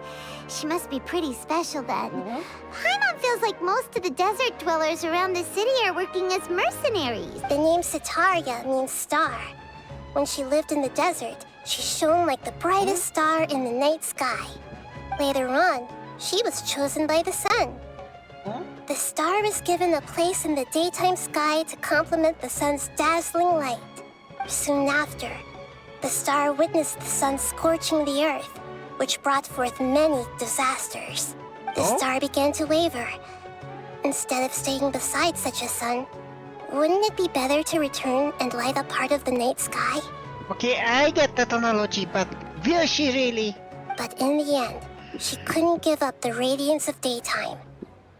To cope with her shame, the star buried her guilt and closed her eyes. This is no longer just a metaphor. These are Sataria's true thoughts, right? From the sound of it, Sataria's just hung up on the research opportunities here. But she doesn't really support the Academia. She still feels guilty about not doing more for the desert, right? She's just running away from her problems. Indeed. When they are presented with complex moral issues, many people will simply plug their ears and go with the flow until the problem can't be fixed anymore. She's suppressing a lot of guilt, but before she realized it, she had already become the sage's accomplice. She can't deny her part in their schemes anymore. Sounds like exactly the person we need. Right. We must somehow make her face her problems again. That way, not only can we get useful intel from her, but she can also use it as an opportunity to redeem herself.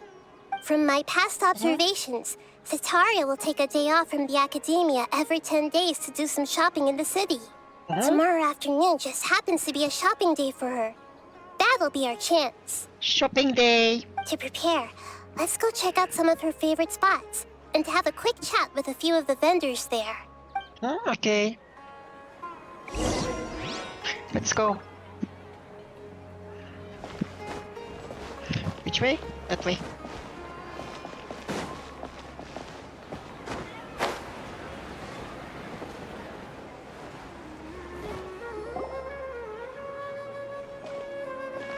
This should be Sataria's favorite fortune-telling spot.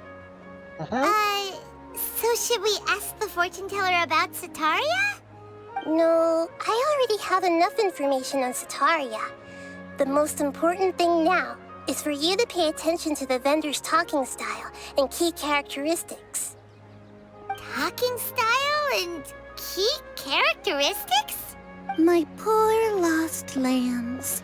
Have you become troubled over your fates? The divine voice of wisdom often echoes between mine ears. If thou be blessed today by the gods, I may be able to show you the way. Huh? Really? Nahida, you've been whispering things to her? Shh! My friend here has some doubts regarding her future. Can we get a fortune reading for her? Of course, of course. In that case... Meow meow. Nabia's cat. That's cute. Uh-huh. It would seem that Harut and Marut are quite wary of you. Perhaps, at some time in the past, you have somehow offended the gods. Only mocking the god of Animo, questioning the lord of Geo's financial savviness, and brawling with the god of Electro. Do those count? Never mind. Oh, nothing. Go on, pick an aspect for her to divine. Divine my prospect in love? I have to choose that, don't I? I mean, I know that my health will be fine, because I'm like immune to a lot of shit. Love prospects? No problem at all. Okay, here is what I expect. Nothing. Stay a single forever.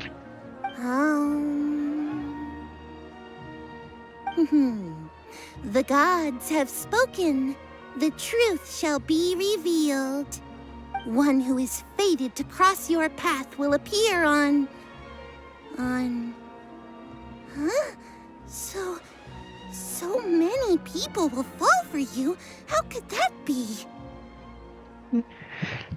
Paimon is clearly your love prospect. Okay, so no, apparently everyone wants the Traveler, Connie. Everyone wants the Traveler.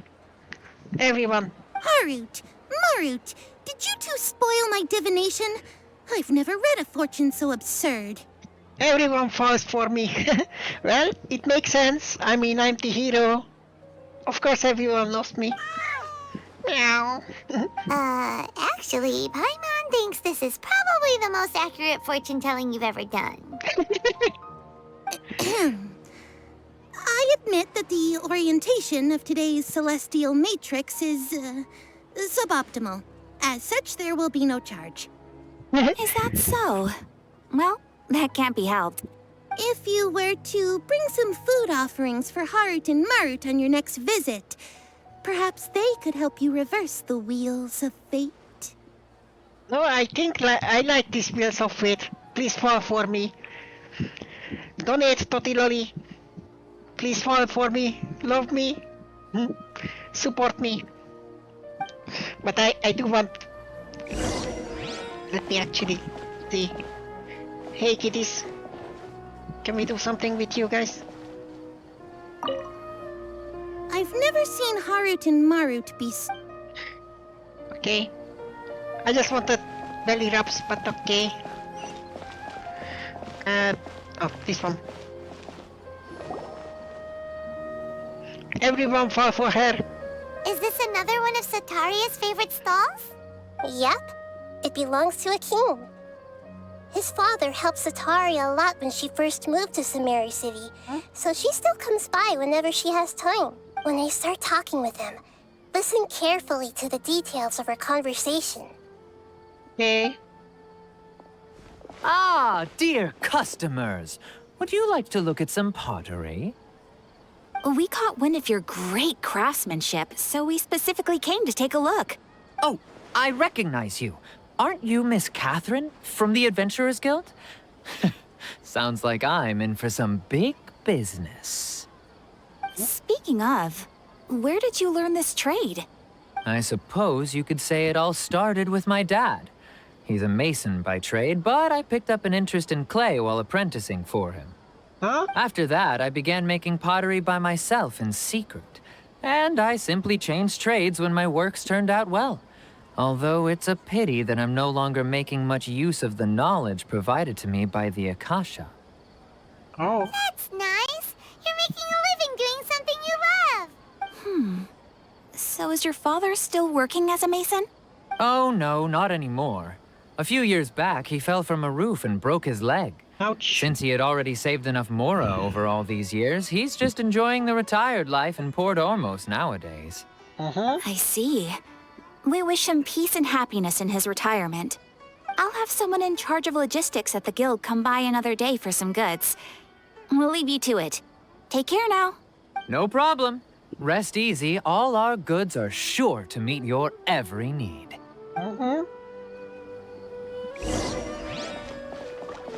Next one.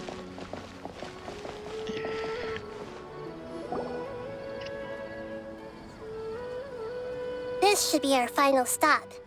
Sataria's always thinking of this restaurant when she's working at the academia, so she always comes by whenever she's out in the city. Everyone loves this tavern.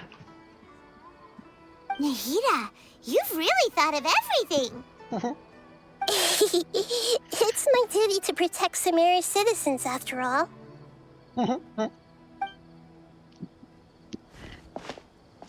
Hi there. I feel like I've seen you down by the docks before. Huh? Sorry, I don't quite remember. If I recall, you were having a discussion with someone about shipbuilding at the time. Ah, that's right. I've always been really interested in feats of marine engineering.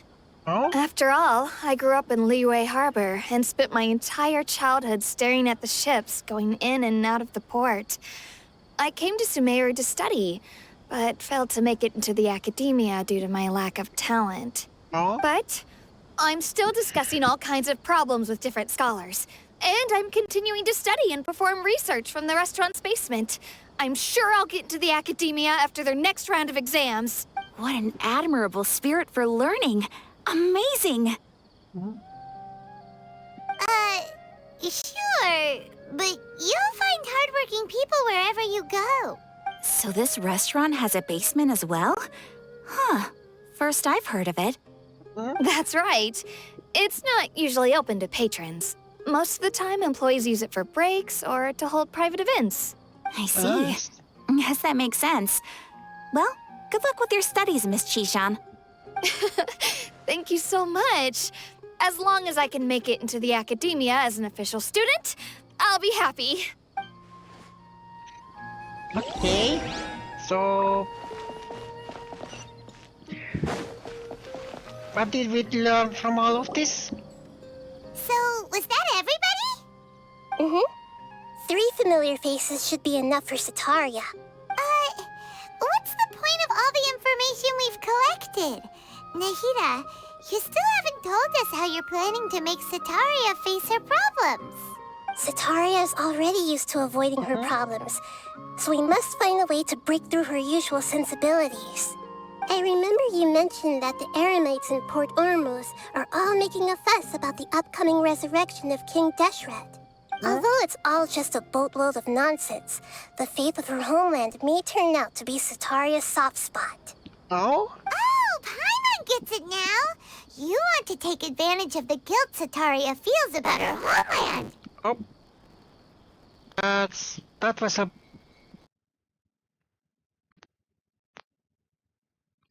That was a very bad interference on my part. I don't know if you guys heard it. Although she knows she should return home to help the people of the desert, all she's done is conspire with the sages. If King Deshret were to criticize Sataria's actions, if King Deshret were to make demands of Sataria. So, how do we set that up? Well, King Deshret is long gone, and Sataria is also too smart to fall for any simple tricks. If we simply engaged her under the guise of King Deshret's believers, she would definitely be wary of us, and we may not get anywhere. But if we were to borrow some of her close acquaintances to talk with her, her reaction would probably be very different. I see. You mean you're going to possess those people we just talked to? Yep. Possess them through the Akasha. Imply they've already converted to the faith of King Deshret, and then convey our made-up will of King Deshret. As long as everything goes smoothly, we'll get through to Sataria for sure. She'll never guess that we had anything to do with it. So, what is our part in this? Because we cannot possess anyone, so will you do this and we just watch? So that's how you're going to use all the info we collected on these people. It's so that you won't slip up and break form. Possessing them will only work if you can manage to pass off as them. Exactly. So, back best of luck with impersonating them. Huh? Best of luck? But we don't know how to possess anyone. That's no problem at all. I'll just share all their senses with you once I've possessed them. As long as you're also wearing an Akasha terminal, the effect will basically be as if you've possessed them yourself. Oh, okay. I'm a succubus. I'm fine with possessing people. Huh. That is pretty convenient. But why does she have to do this? Can't you do it yourself? Although I've been observing humans for a while, I've never been good at imitating them. Oh, I see. You're not wrong. It's always been painfully obvious whenever you try to pass as Catherine. Yeah, she doesn't understand people. I try my best. If it was at all possible, I would have preferred to leave these people alone. But seeing how things are now, I probably should just accept it and push on. Okay. Yeah, don't beat yourself up over it. We're only doing this to help everyone, and we'll only be borrowing them for a little while anyway. Okay. Give me just a second.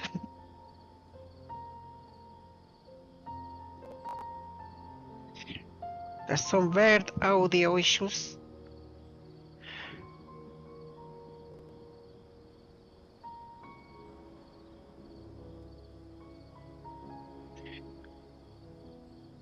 Kinda wish it would stop.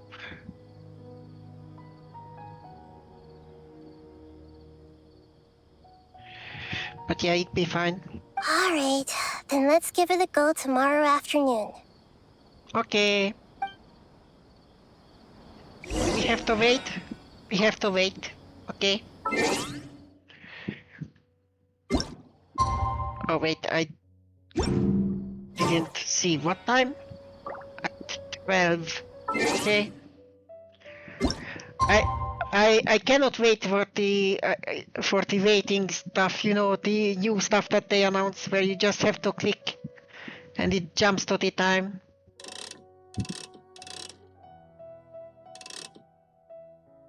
There. Tick tock, tick tock, tick tock, tick tock. Should be fine.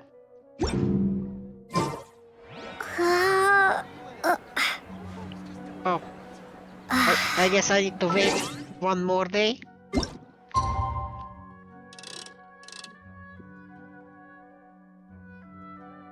Just a little bit back there. We are just standing around for a full day, fiddling our fingers, reading a book, doing some naughty stuff. Okay, I heard the ding. Let's do this. Am I just possessing that little girl now? There she is. Oh, here she comes. Satori is here. Let's quietly follow her. Once she starts talking to her acquaintances, we'll find a safe spot to begin possessing them. As for how we'll sway her to our side, I'll leave that to you. I trust you'll know what to say. I hope I won't mess this up. Paimon's starting to feel kind of nervous. Okay, let's go. Looks like they've already started talking. Let's find a hiding spot and get started. Are we in a hiding spot now? Yeah, totally not obvious hiding spot. Totally not an obvious hiding spot.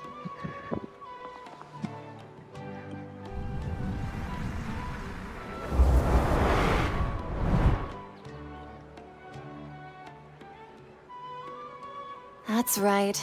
You really can't force anything when it comes to love. And besides, everyone around me has a very different background and outlook. Hmm? I'm a Loli. I mean, I'm always am, but... Are you still listening to me, Nabia? Oh, of course I'm listening. You were talking about troubles with your love life, right? I heard everything you said. Okay then. You just seemed a little distracted for a moment there. It's fine. Yeah, you are very... Strange. Your cats seem pretty worked up. Is something wrong? The cats know. I always thought they were quiet, happy kitties. Oh, what are their names again? Harut and Marut. Ah, that's right. They are just little darlings, aren't they? Harut and Marut. Yeah, pet the kitty. So, which fortune do you want me to read for you today? You must have come for another echo of the divine voice of wisdom. I'd like to get another reading on my love prospects, but to be perfectly honest with you, I feel like I've been a real mess recently.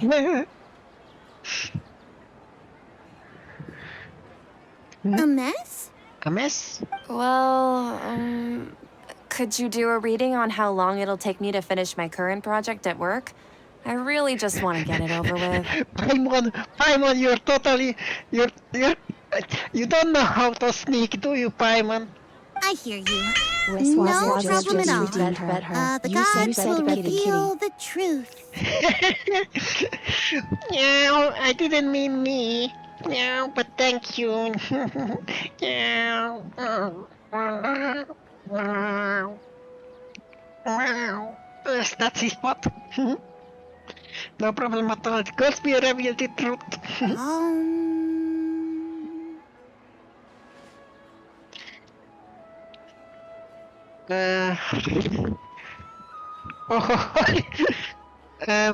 Okay. This is... I think it's the first one. Or is it the last one?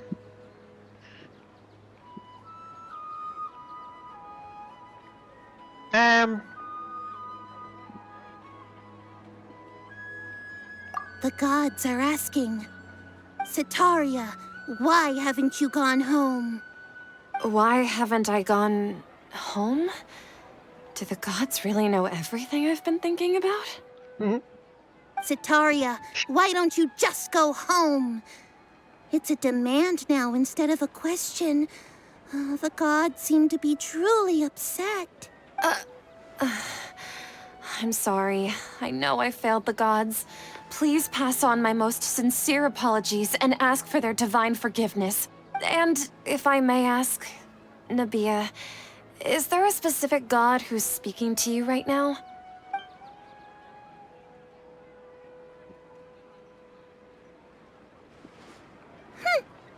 What an inconsiderate and naive question. The god who is speaking to me is, of course, the wisest and mightiest of all, King Deshret. King Deshret? No wonder he would make such a demand of me. Wait a second. King Deshret passed away a long time ago. Even though news of King Deshret's resurrection has been spreading like wildfire, it's all just a misinformation campaign from the academia. How can King Deshret still exist in real life? King Deshret's resurrection is a misinformation campaign? What insolence! I am King Deshret's most loyal believer. Do you wish to refute his voice of wisdom? Oh, no. As a child of the desert, I am only reveling in his power upon learning that his divine glory has touched even this city. I will think very carefully about his demand of me. I'm sorry. I must go now. Okay. Wait!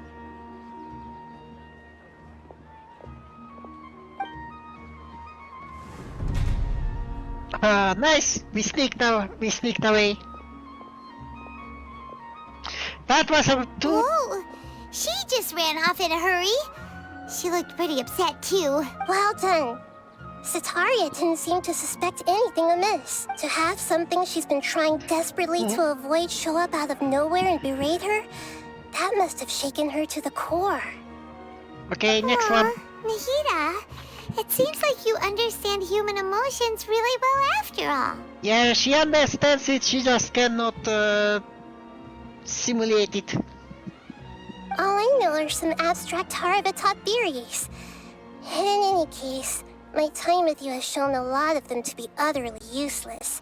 I'm still trying to make sense of everything. Well, I'm not really like most people. Anyway, enough of that. Let's hurry and catch up to Sataria. Okay, next one. He's out of games now, right on cue.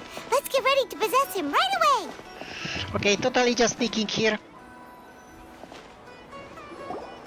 Sticky stick.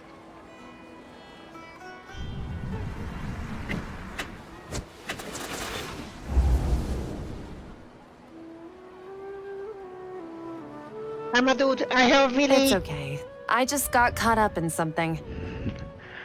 I got a Willy. Oh, actually, didn't you ask me to help you look for work?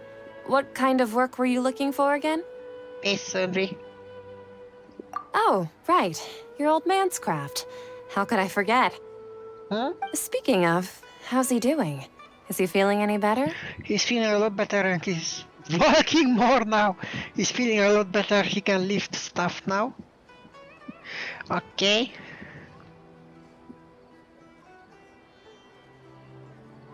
Huh?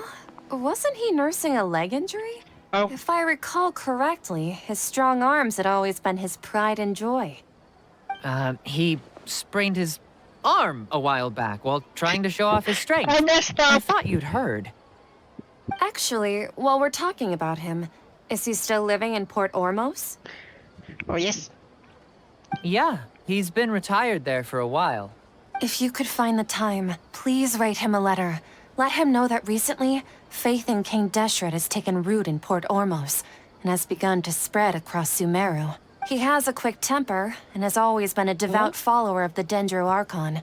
I don't want him to get into a fight with those King Deshret believers because of a difference in beliefs. Oh? So, who are you siding with in all of this? The Academia or King Deshret? Oh, yeah, I messed up. I mean, I didn't wanted to say that he can walk because he had a leg injury. So of course I was like, surely he cannot walk with a leg injury. That's why I messed up. I'm so jealous of you. You were born a child of the desert, yet you chose to betray King Deshret, and now you spend all your time with those crooks from the Academia. Akeem, you don't mean you've also become a believer of King Deshret? What's so strange about becoming a believer of the wise King Deshret? In fact, aren't you the strange one? The one who still can't pick a side? Can't pick a side? Me? Whoa! Paimon had no idea you'd be so good at this. The Traveler is very scary. Alright, Traveler can be very scary when she berates people. Before I knew it, I really started getting into the whole. I wasn't too harsh, was I? You really zeroed in on the issue and put it right in front of her. It might feel a bit overwhelming for Sataria. But once everything is over, I'll be sure to pay her a visit to her mind and explain everything. Anyway, let's keep going. Okay. Next one. But first, I see loot. What is this?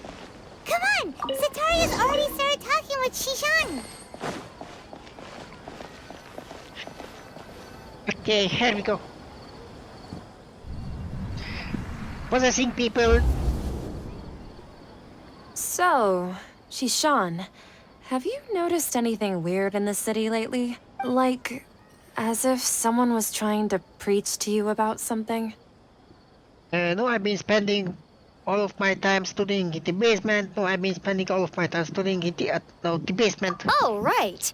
Speaking of strange things, I celebrated the Sub-Zerus festival so many times that I lost count. That was really weird. Wait, how could you be aware of that? That should be impossible. Nothing in the report indicated anything like that. Are you still failing to realize that the Academia's Loli tricks could never deceive all of Sumeru's citizens? Shishan, don't tell me that you've converted to King Deshret as well. What an absurd question. You make it sound like I should be ashamed for becoming a believer of King Deshret. In reality, shouldn't you be the one who is ashamed? You, who worked side by side with the academia and treated people as nothing more than experimental subjects. Please, please stop! She's running. Even now, Satari is still trying to run from her problems. Did I push her too hard? She can no longer justify everything to herself. Hey, she's trying to talk to the guards. What should we do? This is the most important part of all. Quick, get ready. Mercenary, you're a member of the Corps of 30, correct? Please help me pass a message to the Matcha right away. The situation in the city is getting out of control. Please, try to remain calm, miss. Tell me what's happening in the city. Heretics are infiltrating the city, and they've already converted many residents to their side. Heretics? What kind of heresy are you talking about? King Deshret. Many people I know have suddenly started believing in him, but he's long dead. It's impossible. Miss Sataria, nothing is impossible. You know my name? King Deshret is immortal, and all who defy him will one day pay the price. You must face the truth, Sataria. You tread a treacherous path, and the longer you ignore it, the tighter the Academia's grasp on you will become, and the deeper you will be ensnared. Child of King Deshret, never forget that the desert that belongs to you lies elsewhere. What's so strange about becoming a believer of the wise King Deshret? In fact, aren't you the strange one? The one who still can't pick a side? Yeah, scary. What an absurd question. You make it sound like I should be ashamed for becoming a believer of King Deshret. Sataria, why haven't you gone home? Oh, we are terrorizing this girl.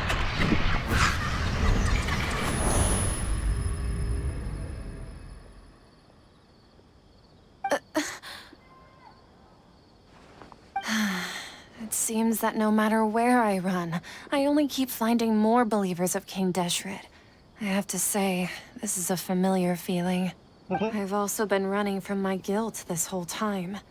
Guilt over my part in the Sage's plans, and from ignoring the letters from the children of my homeland. But no matter how much I may try to ignore or get rid of it, my guilt always comes back. It's not too late to turn back. You should follow your heart. You won't necessarily lose your research opportunities by facing the truth. Besides, did you really want to conduct your research while carrying such heavy feelings of guilt? How do you know me so well? Are you truly just a believer of King Deshret? Or are you the god himself? That's not important. The important thing is to pass judgment on the Academia and its sages, and to correct their mistakes. If you could provide some assistance in this matter, perhaps it could serve as a form of atonement. I've actually never believed in the gods, but I've always believed in serendipity. Your appearance must be a fated opportunity for me to get out of this wretched situation. Please tell me, what can I do for you? Great, we finally convinced her. How much do you know about the Sage's current activities? I was just one of the designers for the masked dream harvest scheme, which is what happened around the Sabzeruz festival. But I know very little about the full scope of the overall project. I'd assume that only staff with the highest clearance would have access to those confidential documents. I've just been working to meet the Grand Sage's specified requirements. However, there's something that's been really bothering me. I heard that a scholar who was previously expelled has returned to the city, and even the sages are still quite wary of him. Noticed that even the sages are still wary of... To fight against the Academia, we will need to figure out the nature and the purpose of their work. Is there a way for us to get access to the confidential documents you mentioned? It should be possible if we're willing to take some risks. After all, I'm an assistant to the Grand Sage, and I've been working on many tasks outside of the project. One thing, though, I won't be able to transfer the documents to you through the Akasha once I get my hands on them. The Sages have always closely monitored all activities within the Akasha. Let me see... let's use the most primitive method. Send someone to pick up the documents tomorrow evening at the Academia entrance. The Academia entrance? Wouldn't that be too conspicuous? Don't worry about that. I assure you, this won't be a trap. I'm only suggesting this location because it'll draw more scrutiny for me to leave the academia again. It'll be safest for me to distract the guards long enough to hand you the documents. All right, I trust you. So, if I were to successfully complete this task, would it mean I've atoned for my wrongdoings? That'll depend on the judgment of the Dendro Archon. The Dendro Archon? That's right. Her people are the ones we have endangered. As the God of Wisdom, she's also the one responsible for judging and guiding the scholars. Maybe it's time for me to find a god to believe in. Just as Nahida predicted, we've managed to bring Sataria to our side. The Traveler's execution was ingenious. She's the one who deserves all the praise. Oh, thank you. Well, now that we've made plans to meet again tomorrow evening, all we can do is pray for Sataria's mission to go off without a hitch. Pray? But if we're going to pray to the gods, aren't we just praying to you? God of Wisdom and Guardian of the Scholars? No. The truth is the true Guardian of Scholars. I've always believed that. Anyway, let's meet again tomorrow evening at the Adventurers Guild. When will we meet in flesh? I kind of want to see Plant Loli again, as Plant Loli. Okay, wait for the following night. Is that following night the following night?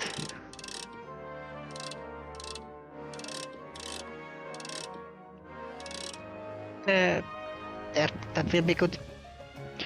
Tick tock, tick tock, tick tock.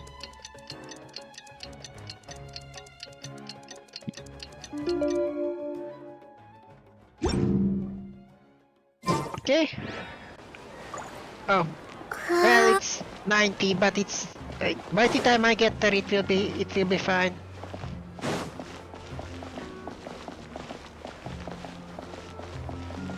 That was my eyesight being shitty. Don't you think my craftsmanship deserves a... How much longer? Almost. Just a little bit more.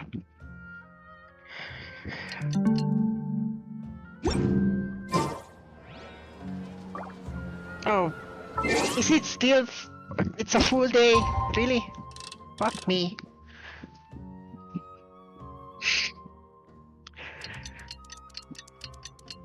Tam.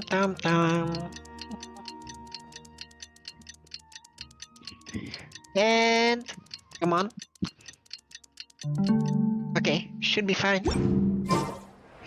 Here we are. Catherine, we're here! Oh, you are the other Catherine, right? That's right. I suppose I'm the other Catherine in your mind. Can't we just call her Nahida? We're on a secret mission tonight, so we need to protect Catherine's identity. Yep, Paimon's right. We cannot fully rule out the chance that the meetup tonight is just a trap. Okay. If something were to happen, my existence may be the only trump card we'll be able to play. After all, the academia should still be unable to confirm the existence of my consciousness in the outside world. Yep, exactly. Just what Paimon was thinking. Anyway, enough about that. Let's just make sure to be on our guard. Don't you feel like something's off? Off? What do you feel is off? Just a little bit too quiet around here. The middle of the night. Of course it's quiet. You're not getting paranoid, are you? No, I think she's right. It really is a lot quieter than usual. If you look around, there seems to be fewer people on the streets. I'm not sure if this is the case for the entire city, though. Huh. Maybe it's just a coincidence. Maybe Sataria figured out a way to not only distract the guards, but also to get everyone to go to sleep early, just so we can exchange the documents in peace. I also can't quite figure out why things feel a little off. But now that we're here, let's go ahead and meet her as we planned. Okay. Well, regardless, as long as you're here with us, Paimon feels a little safer. I hope nothing will go bad. Like, they didn't caught her and shit will go down or something. Huh. There really aren't many people out right now. Let's hope it'll be this quiet in front of the academia, and that Sataria managed to distract all the guards. Yeah, let's get this stuff.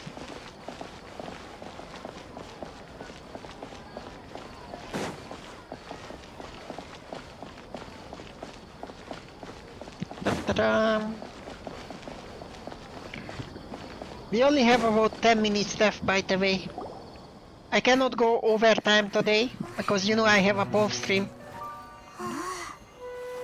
Okay, what is it?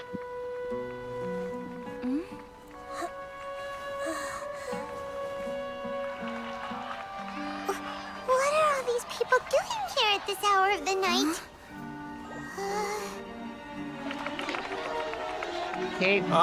The triumphant hero returns at last.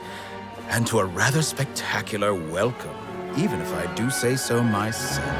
You're the outcast, expelled from the academia. Indeed I am. Although these days they tend to call me the Doctor. Le Doctore! If you're looking for your researcher friend, she has already been taken into confinement. With some basic caution, she could have discovered the listening device on her person. Clearly, she lacks the degree of rigor expected of a true scholar.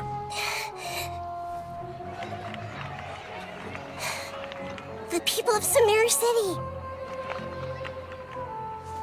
What have you done to them? I simply made some minor adjustments to their Akasha terminals. Now they can deposit information directly into the subconscious. As you can see, all these lovely people now believe this traveler is a hero who has just saved the world. My experiment is a success. And now it seems they can no longer hold back their sheer adoration. No, what should we do? These are all just regular people. I don't do autographs. Leave now. You need to get out of here. But that guy's a Vtuber harbinger. We can't just leave you here. Nor can I abandon the people of Sumeru.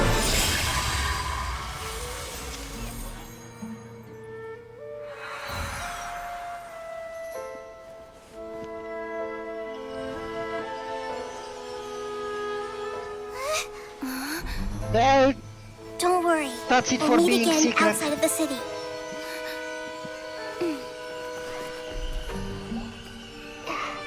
I see.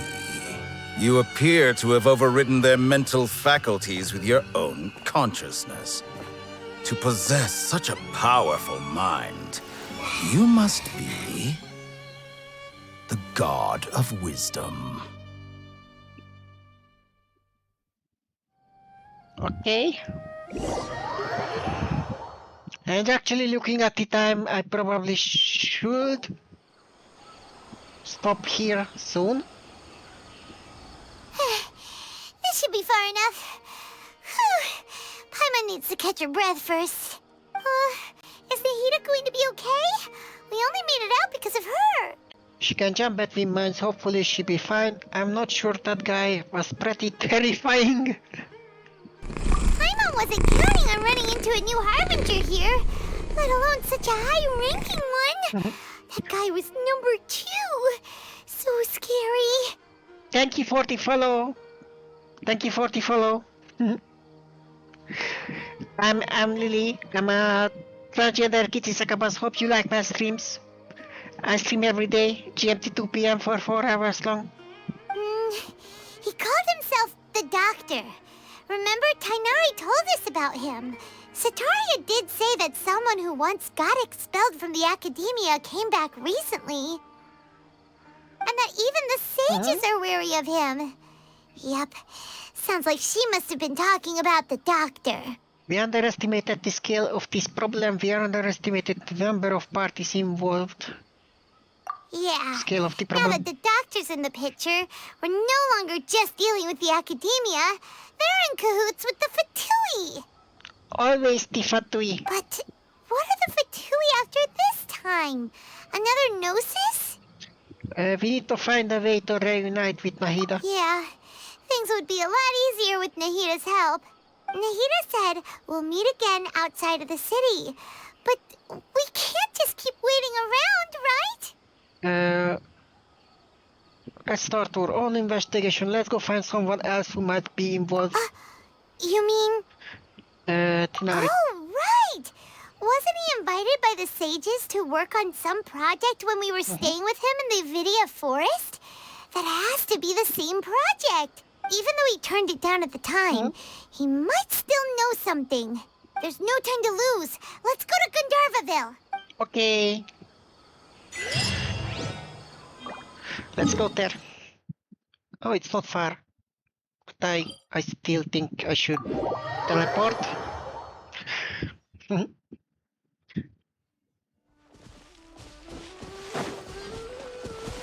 Come on, I couldn't grab the things.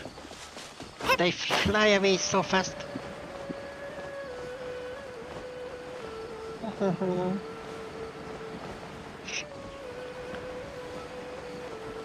Okay.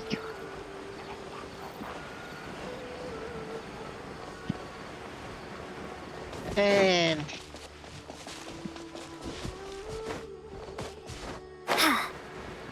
here we are. Hold it right there. Oh? A blonde-haired traveler and a floating fairy. We've got you, all right. Take a look around. You've fallen right into our trap. You know who I am, right? So turn around and I won't hurt you too much. Are you mercenaries from the Corps of 30? Did you come here to arrest us? Corps of 30? We're nothing like those government lapdogs who don't even get scraps for their work. We are an elite brigade that commands the highest commission rate in all of Sumeru. We're here on the orders of a client known only as the Outcast. The Outcast? An outcast from the academia? Sounds like But why wouldn't the doctor just send the Fatui after us? Local mercenaries might have an edge over the Fatui. Maybe he's taking advantage of the academia resources. Still wasting time on idle chit-chat. We'll shut you up soon enough. Get them! Okay. I need some... traveler! I need some beat up. New punching. Cold, blind, scatter! Incoming! Hey! Nowhere to hide.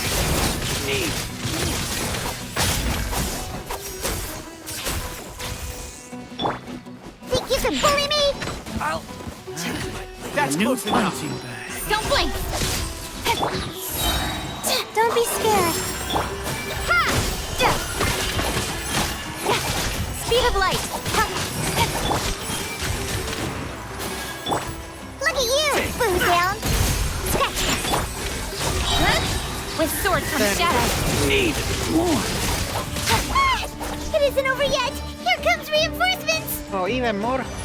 Okay. Round 3. Scatter! Yeah! Ha! Incoming!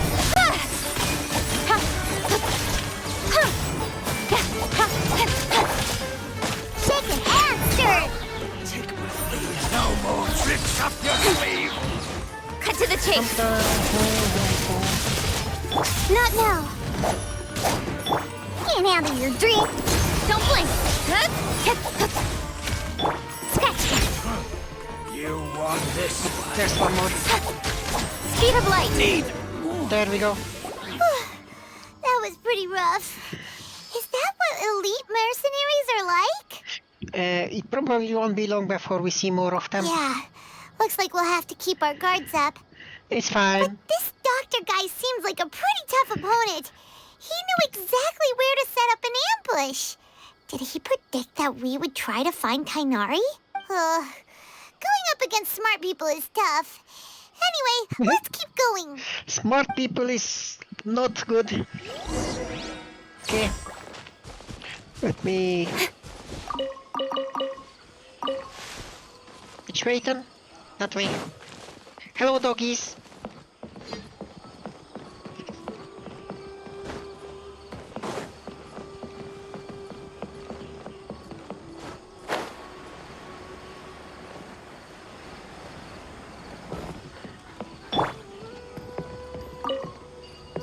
Hello, doggy.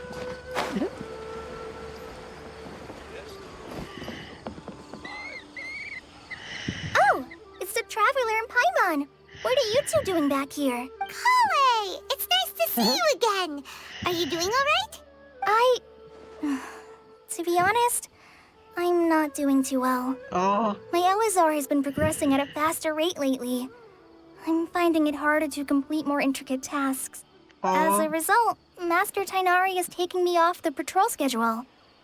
He will only allow me to stay here and coordinate other people's tasks. Oh. Kale! I hope she be okay. It seems that current Ilmaser is her only chance. Speaking of Tighnari, did he go off on patrol? We're here to talk to him. Oh, Master Tighnari? He just left the Avidia Forest a little while ago. He was headed to Party's DI. He left? What? Isn't Tighnari always saying that he never wants to leave the Avidia Forest? He even turned down the Sage's invitation. I thought it was weird too. Master Tighnari always prioritizes his work as a forest watcher above everything. He almost never leaves his post. He left in a hurry this time, though.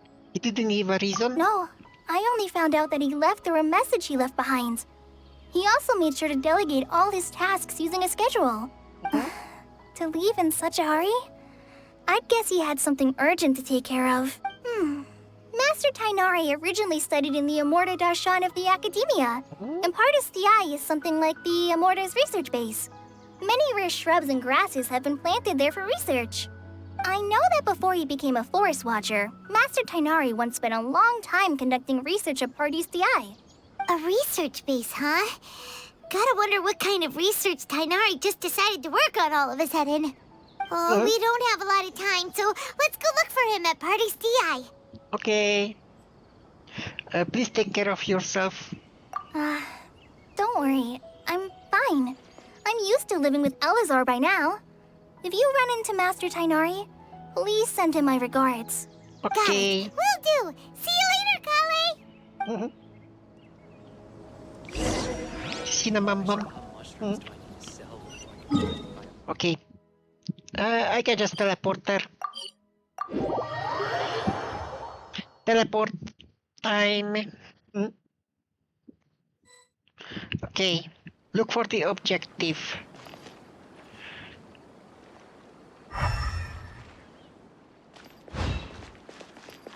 Okay, where can it be? Oh, I guess that was... Wait! Look who it is! Nahida? Catherine? Catherine? Let's not blow her cover. Thank goodness you're okay. We were so worried about you. You haven't been reprogrammed by the doctor, have you? You are Nahida, right? Hey! This was supposed to be a touching reunion, but you're ruining the moment! Sorry. Actually, it's very smart of the Traveler to be wary of me right now. After all, the Doctor has shown that his technology can apparently even control human minds. Plus, it's not like you could have known what happened after we split up and I was facing the Doctor by myself. Even a pool of stagnant water after a torrential storm can occasionally pass as a patch of sky. Paimon feels like only the real Nahida could come up with such an obscure analogy. I believe you. Huh? But I wasn't trying to win your trust or anything. All I wanted was to clarify my point. Well, we understand that point now. Please, Nahida, tell us more about what happened. Are those poor people all right? When you left, I was still in the middle of restoring everyone's minds. Thankfully, when the Doctor mentioned depositing information into the subconscious, he didn't mean engraving information into their minds. Instead, he did something closer to creating hallucinations. That was still within my power to fix. Luckily, I managed to finish my restorations and mind jump away from him just as he was about to capture me. Mind jump. That sounds nice. Mind jump. What a relief. The Doctor sure pulled out some hidden cards, but good thing we had Nahida with us. I wouldn't be relieved just yet. I gave away my true identity when I restored everyone's minds, which means we've lost another one of our trump cards. Also, The doctor is already an expert at modifying Akasha terminals. Maybe it's only a matter of time until he captures my consciousness inside the Akasha. Would that mean you'd no longer be able to jump between minds? Then how do we stop him? He's still at the academia, so it's possible he already started messing with the Akasha. Our pollution will only get worse with time. We need to hurry. It feels like he's toying with us. What a nasty piece of work. Yeah. Yes, the doctor's combat ability alone is apparently enough to make him worthy of being number 2 of the Fatui. We shouldn't give up hope just yet. Let's try to find another way to attack this problem. Actually, Nahida, how did you know we were trying to get to Party's DI? Have you been waiting for us? Yes, I have. I can see the traveler's elemental energy, so I deduced your destination by looking at the direction you were moving in. Nice, we are being tracked. You didn't come here for sightseeing, right?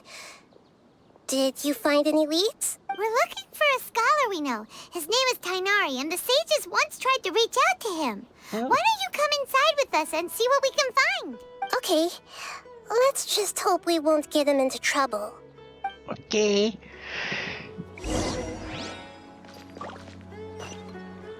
That way.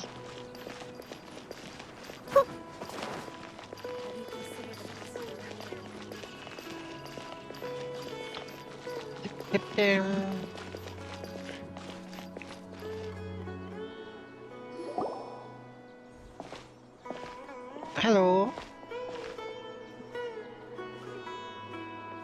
Traveler? It is you! Ah, it's Hypatia! Hello. Long time no see.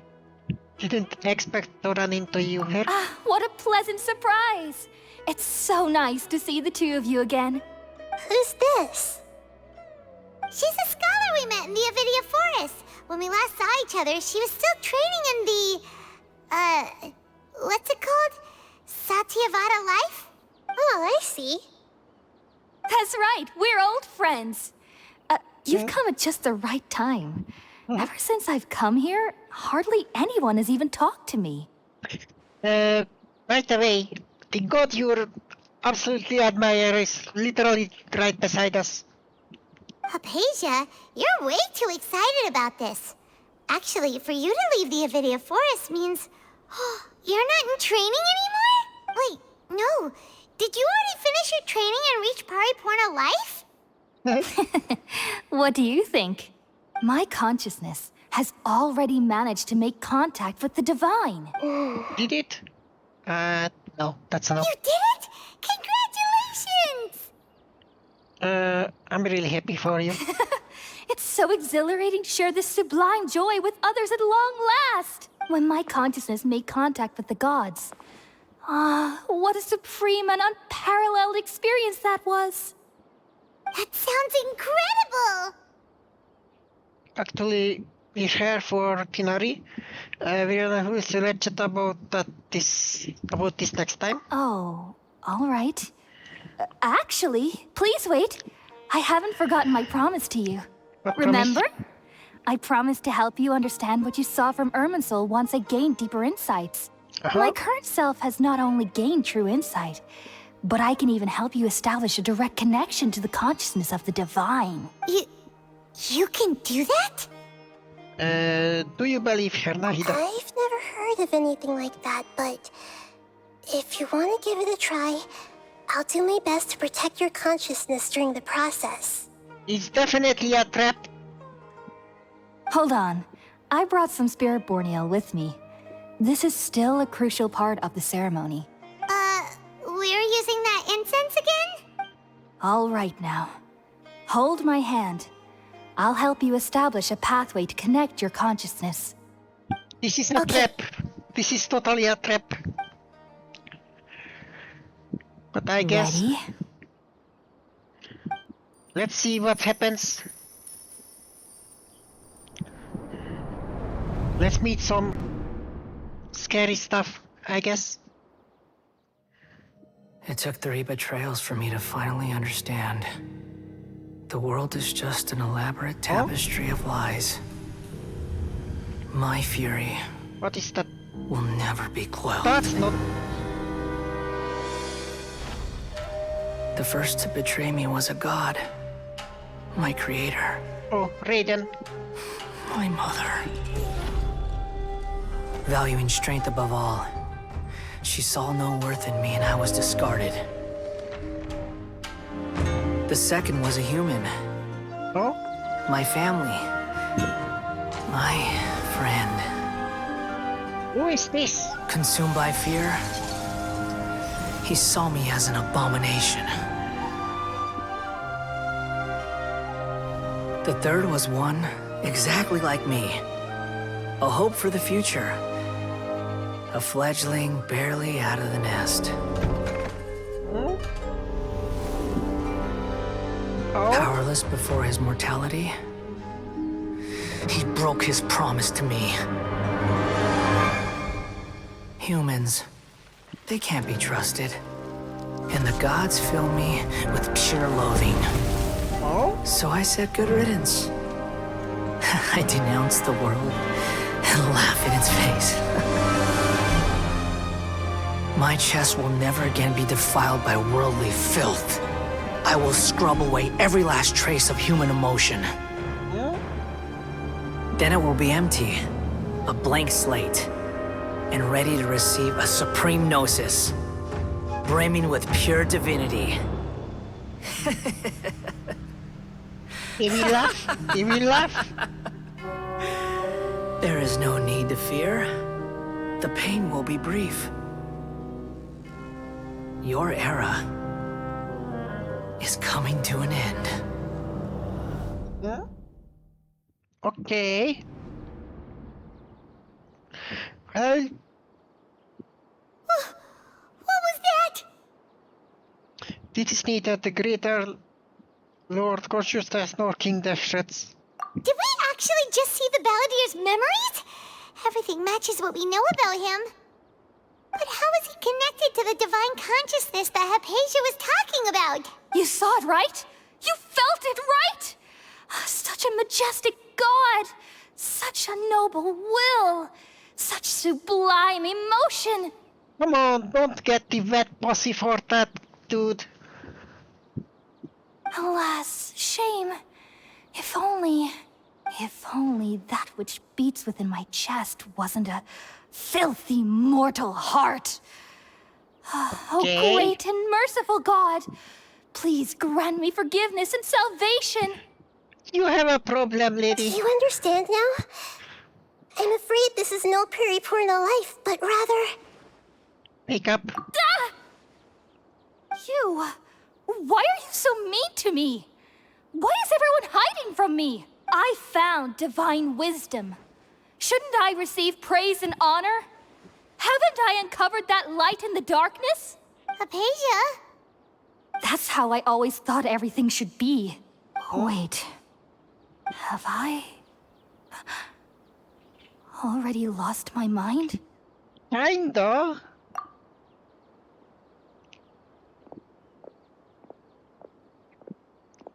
Oh, and she just goes off. Okay. Wait, something isn't right. Metal?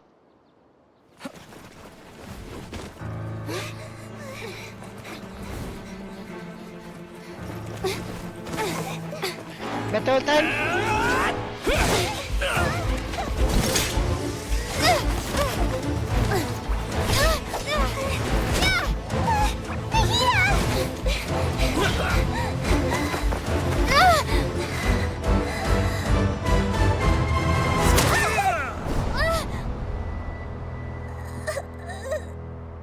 Oh. Oh.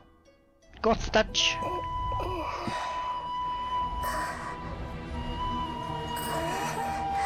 Oh. Loli hands. Oh. I see you.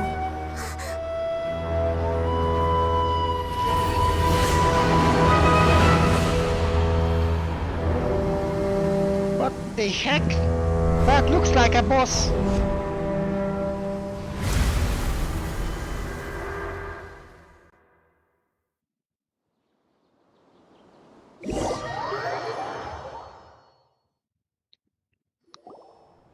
I don't know.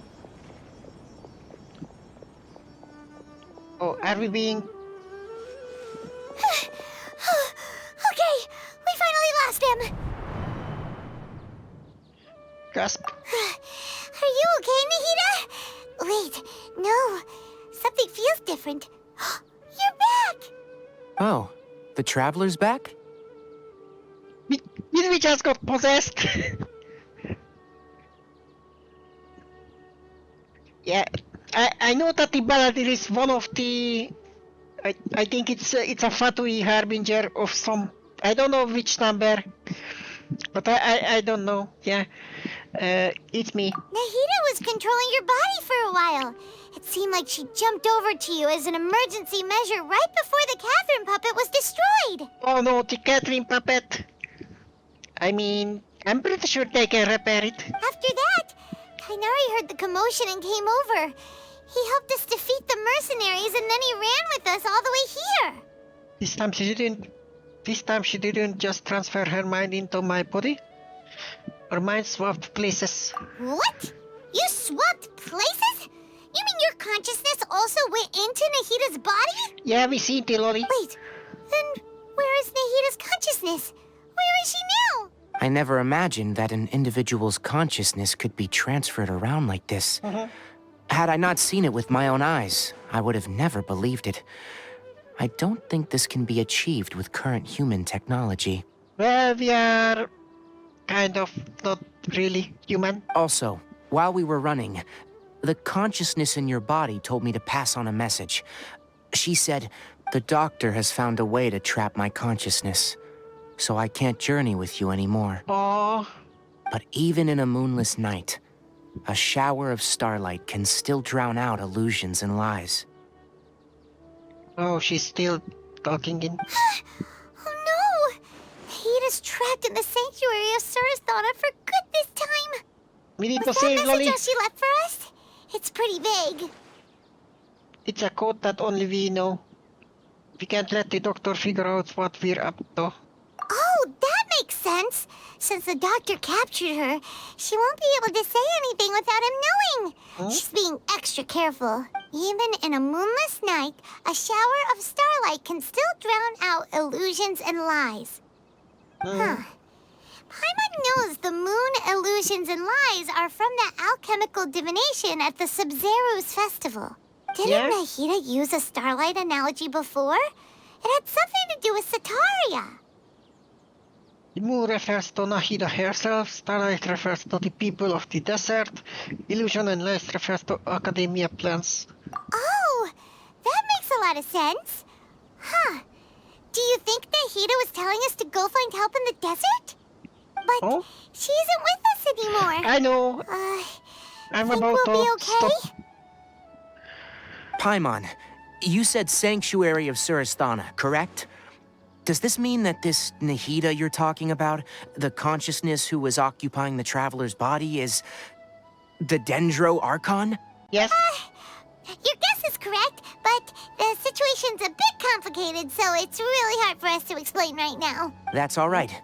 A scholar's curiosity doesn't need to be appeased right away. As for the complicated nature of the situation, safe to say I have witnessed that for myself. I've spent some time with you, and it looks like the Dendro Archon's also on your side. So, I trust you. Nice. Thank you, Tainari. Oh, actually, we came here to ask you a question. What do you know about the project that the sages have been working on? Ah, that. While I was indeed invited to join that project, the sages were always secretive about its scope and goals, so I eventually declined. All I know is that the project has something to do with the restoration of Irminsul. You think I know what the project is about? I just received some new intel. Huh? Did you see something when you were in Nahida's body? The Academy is turning a Baladir into a god. What? Do you have any evidence? I saw a Nascan god under construction. Hepeshi also showed us a so-called divine consciousness. Yeah, I saw the... Describe what you saw, exchange consciousness. Okay. So that's what happened. That explains why Hypatia's symptoms were different from those of the other scholars who went mad. It's because she made contact with the consciousness of a new god who is still in the process of being born. Tighnari, did you leave the Avidia Forest because of Hypatia? I did. I noticed Hypatia's mental anomalies, but since her symptoms were rather atypical, I secretly took her to Pardis Di and began searching for a way to return her to her normal self. If I didn't take action, Hypatia would have already been taken by the Matra to the desert, doomed to a life of exile at Aru village. Now that you mention it, I knew the Academia has never thought particularly highly of Lesser Lord Kusanali, but I still didn't expect them to do something as arrogant as creating a new god. Looks like I made the right decision by not accepting their invitation. The Fatui may have found the flames. The Doctor and the Balladeer. We have 2 Fatui Harbingers in Sumeru. Sounds like we're in for a bad time. Yeah, definitely. From your description, I don't think they've completed their project. There may still be room for us to intervene. Yeah? But then, what is the connection between creating a new god and restoring Irminsul? Yeah, it feels like we're still nowhere close to figuring out the sage's goals. Let's head to the desert for now. We must stop them no matter what. Right. We've pretty much gone over everything we need to know, so we should head out. How about you, Tighnari? What are you going to do? I'll stay here for now. I still want to try a few more things to help Hypatia. I still want to pet those ears. If you're planning to go into the desert, start by heading for Caravan Ribat. That'll be your fastest route. Come find me here if there's anything else I can do to help. May the spirit of wisdom go with you. Thanks, Tighnari. Hopefully Hypatia will feel better soon. We're off then. Nice. Okay. So guys, I have to stop here for today. I'll be back with more Genshin on Monday. Because starting next week, we will have Genshin week. Tomorrow's stream will be Silent Hill. So I'ma do more Silent Hill at GMT 2 PM. Thank you for coming. Also, those people who want to watch me on Pomf at GMT 8 PM. So Lizard Tail, Pepper, Starconch. What else? Will you stop, please? I'm talking here. So, those people who want to watch me on Pomf, I will be streaming on Pomf today at GMT 8 PM. So that's a little over 1.5 hours from now. We will be doing some fun stuff. But yeah, thank you for coming, and I hope you enjoyed. I will rate someone, so stay around. And thank you for supporting me. Bye bye.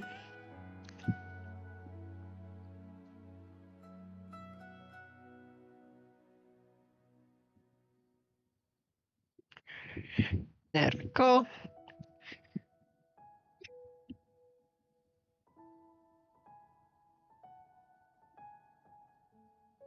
Okay.